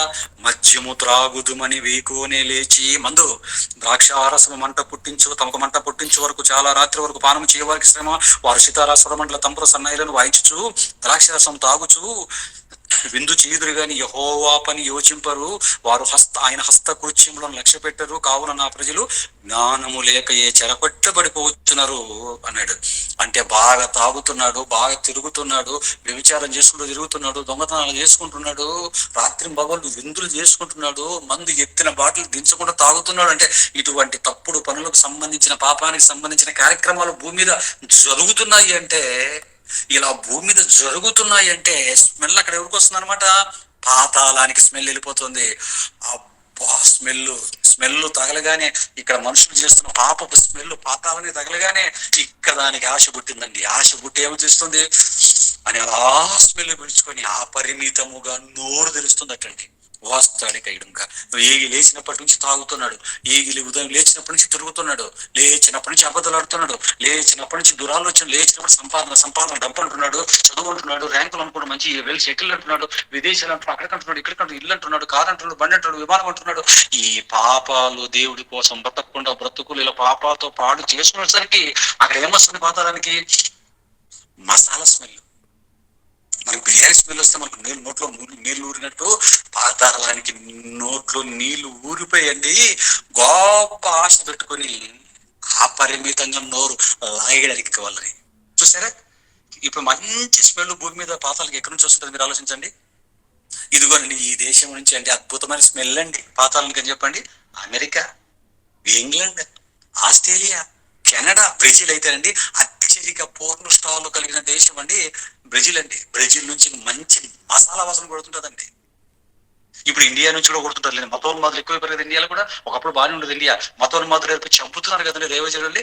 ఇప్పుడు ఈ మసాలా వాసన ప్లాన్ చేస్తున్నాడు, దేవుని పిల్లల మీద కత్తిత్తుతున్నాడు అని, కానీ మంచి గుప్పడి వాసన పాతాలనికంటే ఎప్పుడెప్పుడు మింగాల అని అదే చెప్తున్నాడు చూడండి. అందుచేత పాతాళం అంటే పైన చెప్తున్నాడు, వాళ్ళ బతికేసరికి అందుచేత పాతాళం ఉపవాస పెట్టుకొని అపరిమితముగా తన నోరు తెరచుచున్నది. ఆ పాతాళం మింగేసే వారిలో, అపరిమితంగా నోరు తెరిచి ఆ మింగేసే వారిలో ఎవరెవరున్నారో చెబుతున్నాడు చూడండి. ఇక్కడ ఎవరెవరున్నారు, ఎందుకంటే పాతాళం నోరు తెరచిందా, నోరు తెరచిందా అంతేనండి. ఏమండి మరొక మాట చెప్పమంటాడా? ఇక్కడ ఏమంటున్నాడు, అందుచేత పాతాళము గొప్ప ఆశ పెట్టుకొని అపరిమితముగా తన నోరు తెరిచేసింది అన్నాడా, తెరచుచున్నది అన్నాడా? ఏ టెన్స్? తెరిచింది అప్పుడు అయిపోయింది. ఏ టెన్స్ ఇది? తెరచుచున్నది అంటే ప్రజెంట్ కంటిన్యూస్ టెన్స్. అంటే నోరు ఓపెన్ చేసి రెడీగా ఉందండి. ఇక దిగడమే ఆలస్యం, కప్పని పట్టుకోవడం అంతే. ఇలా పాపాలు చేస్తున్నాడు, వాసన వస్తుంది, ఇక దిగుతాడు వీడు, ఇంకా ఏదో ఒక దాంట్లో దిగుతాడు, దిగ్గానే అలా క్యాచ్ పెట్టుకుంటుందండి. అలా నోరు తెచ్చి మింగడమే అంతే. ఇంకా మింగిందా, పట్టిందా, పాతాళ ఆకర్షణలు గెలిపోయామా అంతే. అందుకే పాతాళము ఎవరెవరిని మింగుతుందో, పాతాళము మింగే ఐటములు కాదు, మనం తింటాం ఐటములు. మనకు ఐటములు ఇడ్లీ, దోశ, పూరి అంటుంటాం మనం. అది బిర్యానీ, చికెన్ బిర్యానీ, మటన్ బిర్యానీ, ఏం కావాలి సార్, ఫ్రాన్స్ కావాలా, చికెన్, నీకు ఫిష్ కావాలా, ఏం కావాలి సార్ అంటాడు వేరే వచ్చి హోటల్కి వెళ్ళిపోయామంటే. ఇక మన ఐటమ్స్ అవి, మనకు నోట్లో నీళ్లు ఊరే ఐటమ్స్ అవి. ఇప్పుడు పాతాళానికి ఐటమ్సా, మనమే ఐటమా? పాతాళానికి మనమే ఐటమ్. ఆ ఐటమ్ ఏంటి చెప్తున్నాడు ఇక్కడ, వారిలో గనులు 4 కేటగిరీలు చెప్పాడు. వారిలో గనులను, ఏమంటే సామాన్యులను, ఘోష చేయవారును, హర్షించువారును పడిపోవుదురు అన్నాడు చూడండి. వారిలో ఎవరున్నాడండి? గనులు అన్నాడు. ఏమంటే ఒక్కొక్కటి ఒక్క నిమిషం చెప్తాను నేను, కొంచెం ఓపిక వినండి. గనులు అన్నాడండి. ఏమిటి గనులు ఎందుకు వెళ్తారండి పాతాళానికి? గనులు అంటే ఎవడు? లోకంలో ఘనత వహించిన వాడు. సైన్స్ లోన ఏదైనా కొత్త వస్తువు కనిపెడితే గనుడు అయిపోతాడు. ఏమండి సినిమాలో బాగా యాక్టింగ్ చేసాడు అనుకోండి, ఆస్కార్ కొట్టాడు అనుకోండి, అబ్బో గనుడు.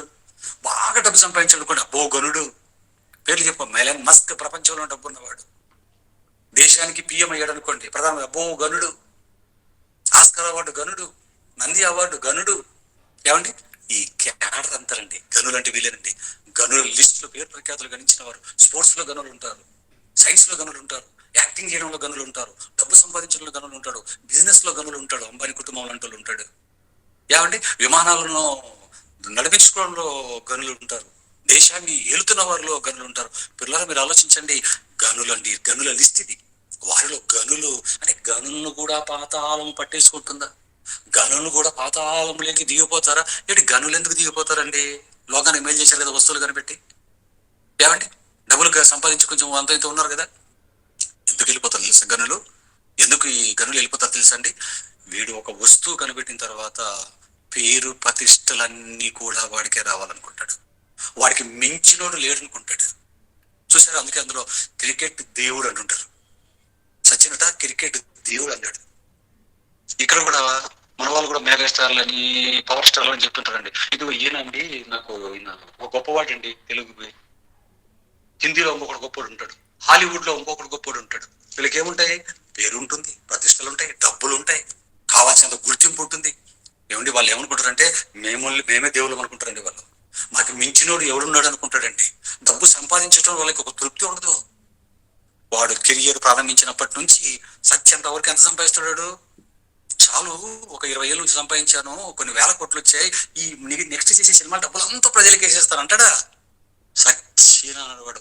పేదవాడు జైవిలో ఉండే రూపాయి మీద కన్నేసి టికెట్ రేట్ 2000 రూపాయలు పెట్టి ఆ రూపాయి కూడా లాక్కోవడం చూస్తుంటాడు. వాడు ఏం చేయాలి చెప్పండి? వీడిక తీసే సినిమాలు అశ్లీలత, ప్రపంచాన్ని పాడు చేస్తాడు వీడు. వాడొక రకంగా పాటు చేస్తాడు, వీడొక రకంగా పాటు చేస్తాడు. ఎవడు ఇష్టం వచ్చినట్లుగా ప్రవర్తిస్తుంటాడు అని గనులు అనగానే పిల్లరా ఏం చేయాలి చెప్పండి దేవుడు ఇక్కడ? అందుకే అన్నాడు వారిలో గనులు దిగిపోతారు అన్నాడు. తర్వాత గనుల బ్యాచ్ వాళ్ళే దేవుళ్ళు అనుకుంటారు. మీరు తమిళనాడుకు వెళ్ళారంటే ఈ సినిమా వాళ్ళందరూ గుడులు కట్టారండి. వీళ్ళు తమిళనాడు గుడులు కట్టారు. సినిమా ఖుష్బుకి, రజనీకాంత్ గారికి, సిమ్మరానికి, హనిసికాకి, వీళ్ళందరూ గుడులు కట్టారు తమిళనాడులో. దేవుళ్ళు చేసేసారు వాళ్ళని. వాళ్ళని అనాలి కదా, రే మీకు పిచ్చి పెట్టినా నాకెందుకు కూడా తీసింది కూడా అనాలి కదా. అందరూ ఇంకా 10 కట్టండి నేను మనసులో అనుకుని వాళ్ళు సైలెంట్గా ఉంటాడు. ఎందుకంటే వాళ్ళు భావించుకుంటారండి, డబ్బు డబ్బు డబ్బు డబ్బు డబ్బు డబ్బు డబ్బు అనుకుంటే డబ్బుని సంపాదించి సంపాదించి సంపాదించి వాళ్ళ పిల్లలకు మనవాళ్ళకు మనవరాళ్ళకు పెట్టి విమానాలు కొని సొంత విమానాల ఫ్లైట్లు దేశాలు కొని చంద్రమండలం మీద కూడా స్థలాలు కొనడానికి వెళ్ళిపోతారండి. ఇలా డబ్బు డబ్బు డబ్బు డబ్బు సచ్చిన వీడిని పాతాళం దిగ్గానే, అప్పుడు పాతాళం ఏమిటో రారా నా దగ్గరికి, నేను ఉన్నాను ఇక్కడ, నీకు ఏం కావాలి, నీకు డబ్బు డబ్బు డబ్బు డబ్బు కావాలి, సరే బతికే భూమి మీద నీకు ఎంత డబ్బు కావాలో నేను ఇస్తాను రారా నువ్వు అని పట్టుకొని లాక్కొని వెళ్ళిపోతుందండి. అది ఆలోచించండి. వారిలో గనులు, వారిలో గనులను ఏమండి సామాన్యులు. గనులు అంటే పొగరు బట్టి ఉంటారు, గర్వం బట్టి ఉంటారు, వాళ్ళే దేవుడి గురించి అభిప్రాయం కలిగి ఉంటారు. మరి సామాన్యులు ఏం చేశారండి? సామాన్యులు అంటున్నారు ఏంటండి? పేదలు ఉన్నారు, బీదలు ఉన్నారు, భయంకరమైన కటిక పేదవాళ్ళు ఉన్నారు, వీళ్ళంతా ఉన్నారు కదండి. మరి వారిలో సామాన్యులు అంటాడు ఏంటండి? సామాన్యులు ఏం చేశారు? పిల్లలు మీరు ఆలోచించండి. సామాన్యులు అంటే వీళ్ళు ఏం చేశారు? వీళ్ళు పాతాలను కూడా ఎక్కిస్తున్నారంటే దేవుడు వీళ్ళని. వీళ్ళు ఏం చేశారు? వీళ్ళు చేశారు. వీళ్ళు సామాన్యులు అంటే మనమే, మందే వర్గం సామాన్యులు అంటే మనమేం చేస్తాం? మనమే ఊరుకుంటామా అండి? ఊరుకుంటామా? పేదరికంలో పడతారు, పేదరికంలో బతుకుతుంటారు. ఏం చేస్తుంటాడు? ఏమంటే బతకటానికి తిరుగుతుంటాడండి. పని పని పని పని పని తినడానికి, కాస్త ఉండడానికి, ఒంటి మీద బట్ట, అంతర్తను సంతృప్తి పొందుతాడండి. డబ్బును వాళ్ళని చూస్తాడు.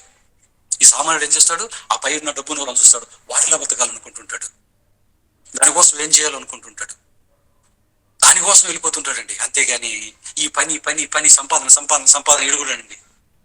ఈ పనికి వెళ్ళిపోతుంటాడు 24 గంటలు. సెమినార్ రమ్మంటే వస్తారండి వీళ్ళు. సామాన్యులు విలువడి, మీరు డబ్బులు కూడా ఎలాగో దరిదాపులో ఉన్నాడు, కనీసం సామాన్యులు విలువడి మామూలుగా ఉండేవాళ్ళని. ఏమండి సెమినార్ అండి, లేకపోతే మీటింగ్ అండి, క్లాస్ అండి, ఆదివారం అండి, అలసిపోయి ఇచ్చామండి మేము, ఆదివారం కూడా పడుకోవాలండి మేము, ఇప్పుడు పని వాళ్ళం కదండి, రెక్కాడుతుంది కానీ డొక్కాడుతుంది కదండి, మంచి సామెత చెప్తాడు. బతకాలి కదండి, పిల్లలు చదివించుకోవాలి కదండి, ఫీజులు కట్టాలి కదండి, అదండి ఇదండి 1,00,000 కారణాలు చెప్తాడు. కానీ సెమినార్లకు మీటింగ్లకు రమ్మంటే మాత్రం రాడండి. ఎవరినో చూస్తాడు, వాళ్ళలాగే నేను అది కొనుక్కోవాలి, వాళ్ళలాగే నేను ఇది కొనుక్కోవాలి. ఏమండి ఇటు వెళ్ళిపోతుంటాడు వీడి సామాన్యుడు. కష్టాలు, అప్పులు చేసుకుంటాడు, అప్పులు తెరిచి దేవుని దగ్గరకు వస్తాడు, కష్టాలకు వెళ్ళిపోతాడు. ఆ కష్టాలు ఎలాగొచ్చాయి? దేవుడు ఇచ్చాడు కష్టాలు. ఎందుకు దేవుడు నాకు ఈ కష్టాలు పడ్డాడు? అసలు దేవుడు ఏడుకోవాలి మాట్లాడుతున్నాడు కొంత సామాన్యుడు. దేవుడు ఇచ్చాడు ఈ కష్టాలు. ఒక మనిషికి కష్టం వచ్చిందంటే ఎవడో ఒకడు నీ కుటుంబంలో తప్పు చేయాలి. మీ నాన్న తప్పు చేసి ఉండాలి, మీ తాతన్న తప్పు చేసి అప్పులు చేసి నేను ఇరికించి ఉండాలి, లేకపోతే నువ్వు అన్న స్వయం కృపాదంతో నువ్వు అన్న తప్పులు చేసుకుండాలి. ఒక కుటుంబం ఉందంటే కొన్ని కుటుంబాల్లో భార్యల వల్ల కుటుంబాలు ఎత్తిపోతాయి, కొన్ని కుటుంబాలు భర్తల వల్ల ఎత్తిపోతాయి, కొన్ని కుటుంబాలు వీళ్ళిద్దరు భార్య భర్తలు బాగుంటే పిల్లల వల్ల ఎత్తిపోతాయి కొన్ని కుటుంబాలు. ఆలోచించండి. అప్పులు చేసుకోవడాలు, కంతులు కట్టుకోవడాలు, అప్పులు కంతులు, అవి కావాలి ఇవి కావాలని ఆశలతో కకృతిగా బ్రతికి ముందుకు వెళ్ళిపోయాడు అనుకోండి. అప్పులు చేసుకొని కట్టలేక వడ్డీ ఎక్కువైపోయి దేవా అంటే దేవుడు ఏం చేస్తాడు చెప్పండి? దేవా అప్పు తీర్చమని ప్రార్థన చేస్తుంటావు, తీర్చడానికి దేవుడిని అడుగుతున్నావు. తీసుకునేటప్పుడు దేవుడిని అడిగారండి వీళ్ళు?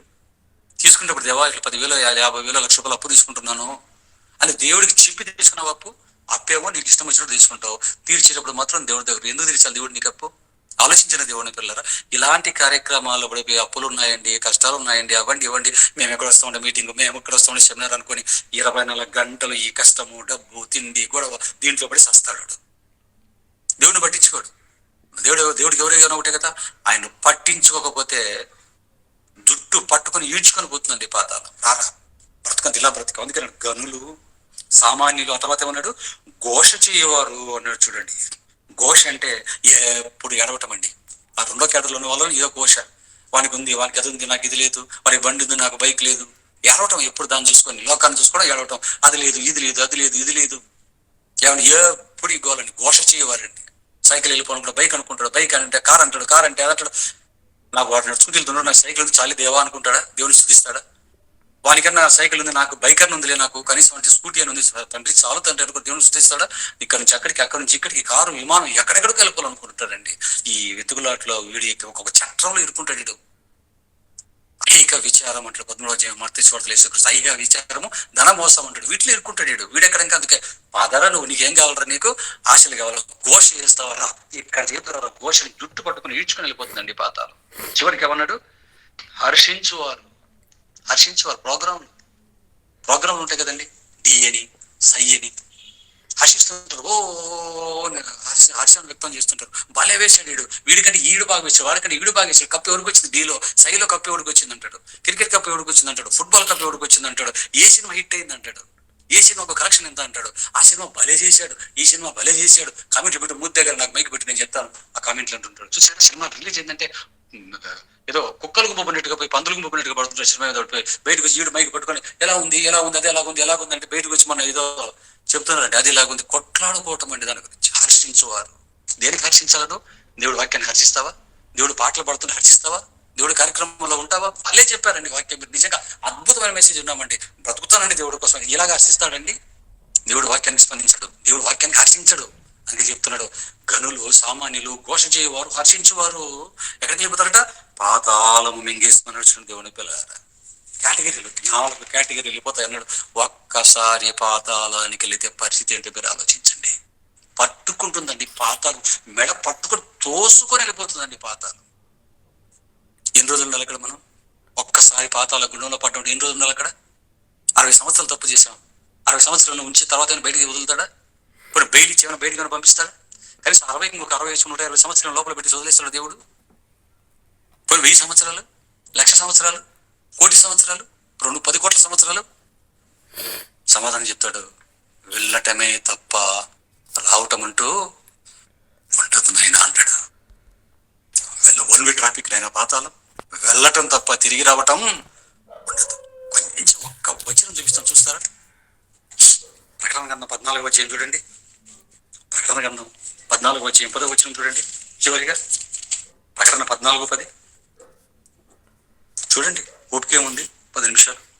ప్రకటన గ్రంథం 14వ అధ్యాయం 10వ వచనం. దేవుని పట్టించుకోకుండా, పాతాళం గురించి అవగాహన లేక, వాక్యాన్ని పట్టించుకోకుండా, దేవుణ్ణి కూడా వాని అవసరాలకు వాడుకుంటూ, ఆశీర్వాదాలకి అంటలం చేసుకుని ఆదివారపు క్రైస్తవుడు, ఎవరైతే నామకార్థ వేషధారణ క్రైస్తవులో బ్రతుకుతాడో, దేవుని మరిచి వాక్యం తెలియక బతికి కూడా కొందరు ఉంటారు, తెలిసి కూడా దేవుని పట్టించుకోకుండా బతికే వాళ్ళు కొందరు ఉంటారు కదండి నామకార్థంగా. ఇలాంటి వాళ్ళు ఏమవుతారు చెప్తున్నాడు. పాతాళానికి వెళ్ళిపోయిన తర్వాత 14:10 ప్రకటన 14:10 ఏమీ కలపకుండా దేవుని ఉగ్రత పాత్రలో పోయబడిన దేవుని కోపమును మద్యము వాడు త్రాగును. బాగా మద్యం తాగుతున్నావా? మత్తెక్కిపోయినావా? బాగా పిల్లల్ని హృదయానికి ఎక్కించు, పిల్లలతో మత్తెక్కిపోయినావా? దేవుడి కంటే పిల్లల మత్తు ఎక్కువ ఎక్కిందా నీకు? దేవుని వాక్యం కంటే భార్య మత్తు ఎక్కువ ఎక్కిందా నీకు? భార్య బిడ్డల మత్తు ఎక్కిందా? లేకపోతే జాబ్ మత్తు ఎక్కిందా? లేకపోతే డైరెక్ట్ మత్తే కొడుతున్నావా మందు? ఏమండి, జర్మనీ దేశంలో అండి 16 సంవత్సరాలు నిన్న తర్వాత దుమ్ముగా తాగుతారండి మందు. మనకు తమ్ముడు చెప్తున్నాడు, జర్మనీలో తమ్ముడు, అన్న 16 years అన్న, అక్కడ 16 మొత్తం అందరూ తాగుతారని మీరు అని చెప్తున్నాడు. అందుకే చెప్తున్నాడు, ఏమీ కలపకుండా దేవుని ఉగ్రత పాత్రలో పోయబడిన దేవుని కోపమను మద్యమును వాడుతున్నావు. దేవుని కోపమనే మద్యం రా, ఏమీ కలపకుండా మద్యమును వాడు, దేవుని కోపమును మద్యమును వాడు త్రాగును.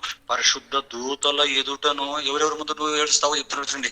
పరిశుద్ధ దూతల ఎదుటను, గొర్రెపిల్ల యేసుక్రీస్తు ఎదుటను అగ్ని గంధకముల చేత వాడు బాధింపబడును. వారి బాధ సంబంధమైన పొగ యుగ యుగములు లేచును. అంతేనండి. వారి బాధ సంబంధమైన పొగ ఎలా లేస్తట? యుగ యుగములు లేస్తుందటండి. పాతాళంలో పడ్డామంటే అండి, పరిశుద్ధుల పాతాళానికి వెళ్ళిపోయారంటే పరదేశకి వెళ్తారు, రెండవ రాకల్లో పరలోకానికి వెళ్ళిపోతారు ఆయన రాగానే. మరి వీరి పరిస్థితి ఏంటి? వేదనకరమైన స్థలంలో పాతాళంలో ఉన్న వారి పరిస్థితి ఏంటి? వాడు ఏం చేస్తారంటే, అపవాదికిని వాని దూతలకును ఏర్పరచబడిన నిత్యాగ్ని గుండం అండి. వాళ్ళు కొద్ది కాలం నెమ్మది, ఆ తర్వాత అసలు సీసలైనటువంటి పరలోక సౌఖ్యాలు అనుభవించడానికి వెళ్తాడు. ఇక్కడ కొద్ది కాలం అండి, ఆ తర్వాత బయటికి భూమికి తీసుకుని చెప్పారు, అక్కడైనా బతుకుంటారు. భూమి మీద వదిలేస్తారా? లేదు. ఇటు భూమి మీదకి తీసుకురాడు, అటు పరలోకానికి తీసుకెళ్ళాడు. నిత్యాగ్ని గుండం. అందుకే చెప్తున్నాడు, వారి బాధ సంబంధమైన పొగ యుగ యుగములు, అంటే ముగింపు లేని కాలం. కాలిపోతుంటాం, పొగ మాత్రం లేస్తుంటది, చచ్చిపోము, నశించిపోము. కాలితే ఏదైనా అయిపోగానే ఆరిపోతుంది మంట, అగ్ని ఆరదన్నాడు. మరి ఈ పురిగే ఉన్న శస్త్రాత్మ ఇది చావదు, దీనికి చచ్చే గుణం లేదు, దానికి ఆగే గుణం లేదు. అందుకే యుగ యుగములు వారి బాధ సంబంధమైన పొగ యుగ యుగములు లేచును. దేవదూతల ఎదుటను, పరిశుద్ధ దేవదూతల ఎదుటను, గొర్రె పిల్ల ఎదుటను, కోటాను కోట్ల దేవదూతల ముందు కాలిపోతూ ఉంటే ఎవరికి చెప్పుకుంటాం చెప్పండి? ఎవరికి మన బాధ చెబుతాం? పక్కన చూస్తే వాడు అదే బాధ, ఎటు చూసినా అదే బాధ. ఏడ్చుట పళ్ళు కొరుకుట అంటాడు, ఏడ్చుట పళ్ళు కొరుకుట అంటాడండి. ఇంకా మీరు యెషయా గ్రంథం 27:11 చూస్తే, 27:11 యెషయా గ్రంథంలో మీరు చూడగలిగితేనండి, యెషయా గ్రంథం 27:11లో అంతగా కాలిపోతూ ఉంటే, వారిని సృష్టించిన వాడు వారి యందు జాలిపడడు. 60 సంవత్సరాల తప్పుకు అనంత శిక్ష, పాతాళపు శిక్ష పిల్లరా. ఆలోచించండి, ఆలోచించండి దేవుని పిల్లరా. అందుకేనండి, భూమి మీద ఉంటుండగానే పాతాళాన్ని తప్పించుకోవాలి అంటే వాక్యాన్ని బాగా నేర్చుకొని, ఇంత ముందు బ్రతుకులు ఎలాగైనా పోలివంటి పిల్లరా, ఇంతవరకు జరిగింది ఏదో జరిగింది విడిచిపెట్టిన పిల్లరా, ఇప్పటి నుంచి అయినా సరేనండి, క్లాస్ అయిపోయిన తర్వాత మీరు పడకల మీదకి వెళ్ళి మోకరించుకొని ఉన్నవన్నీ ఒప్పుకోవటం పిల్లరా. మీకు స్టార్టింగ్ లో జనవరిలో చెప్పాను, మన పరిశుద్ధంగా బతకండి. ఒకటి మాట ఎందు తప్పని ఎడల, ఒకటి మాట ఎందు తప్పని ఎడల వాడు సర్వ శరీరంలో స్వాధీనం అందించుకోగల శక్తి వాళ్ళు గలవుతాడు. రెండోది, కంటి చూపు బాగుందనుకో, దేహానికి దీపం కన్ను అండి. కన్ను చెడిపోకుండా జాగ్రత్త పడ్డామంటే, ఒకటి నోరు, రెండు బాగుపెట్టుకున్నామంటే మన శరీరాన్ని గ్రిప్పులో ఎలా పెట్టుకోవాలో మనకు తెలుస్తుంది పిల్లలు. ఆలోచించండి.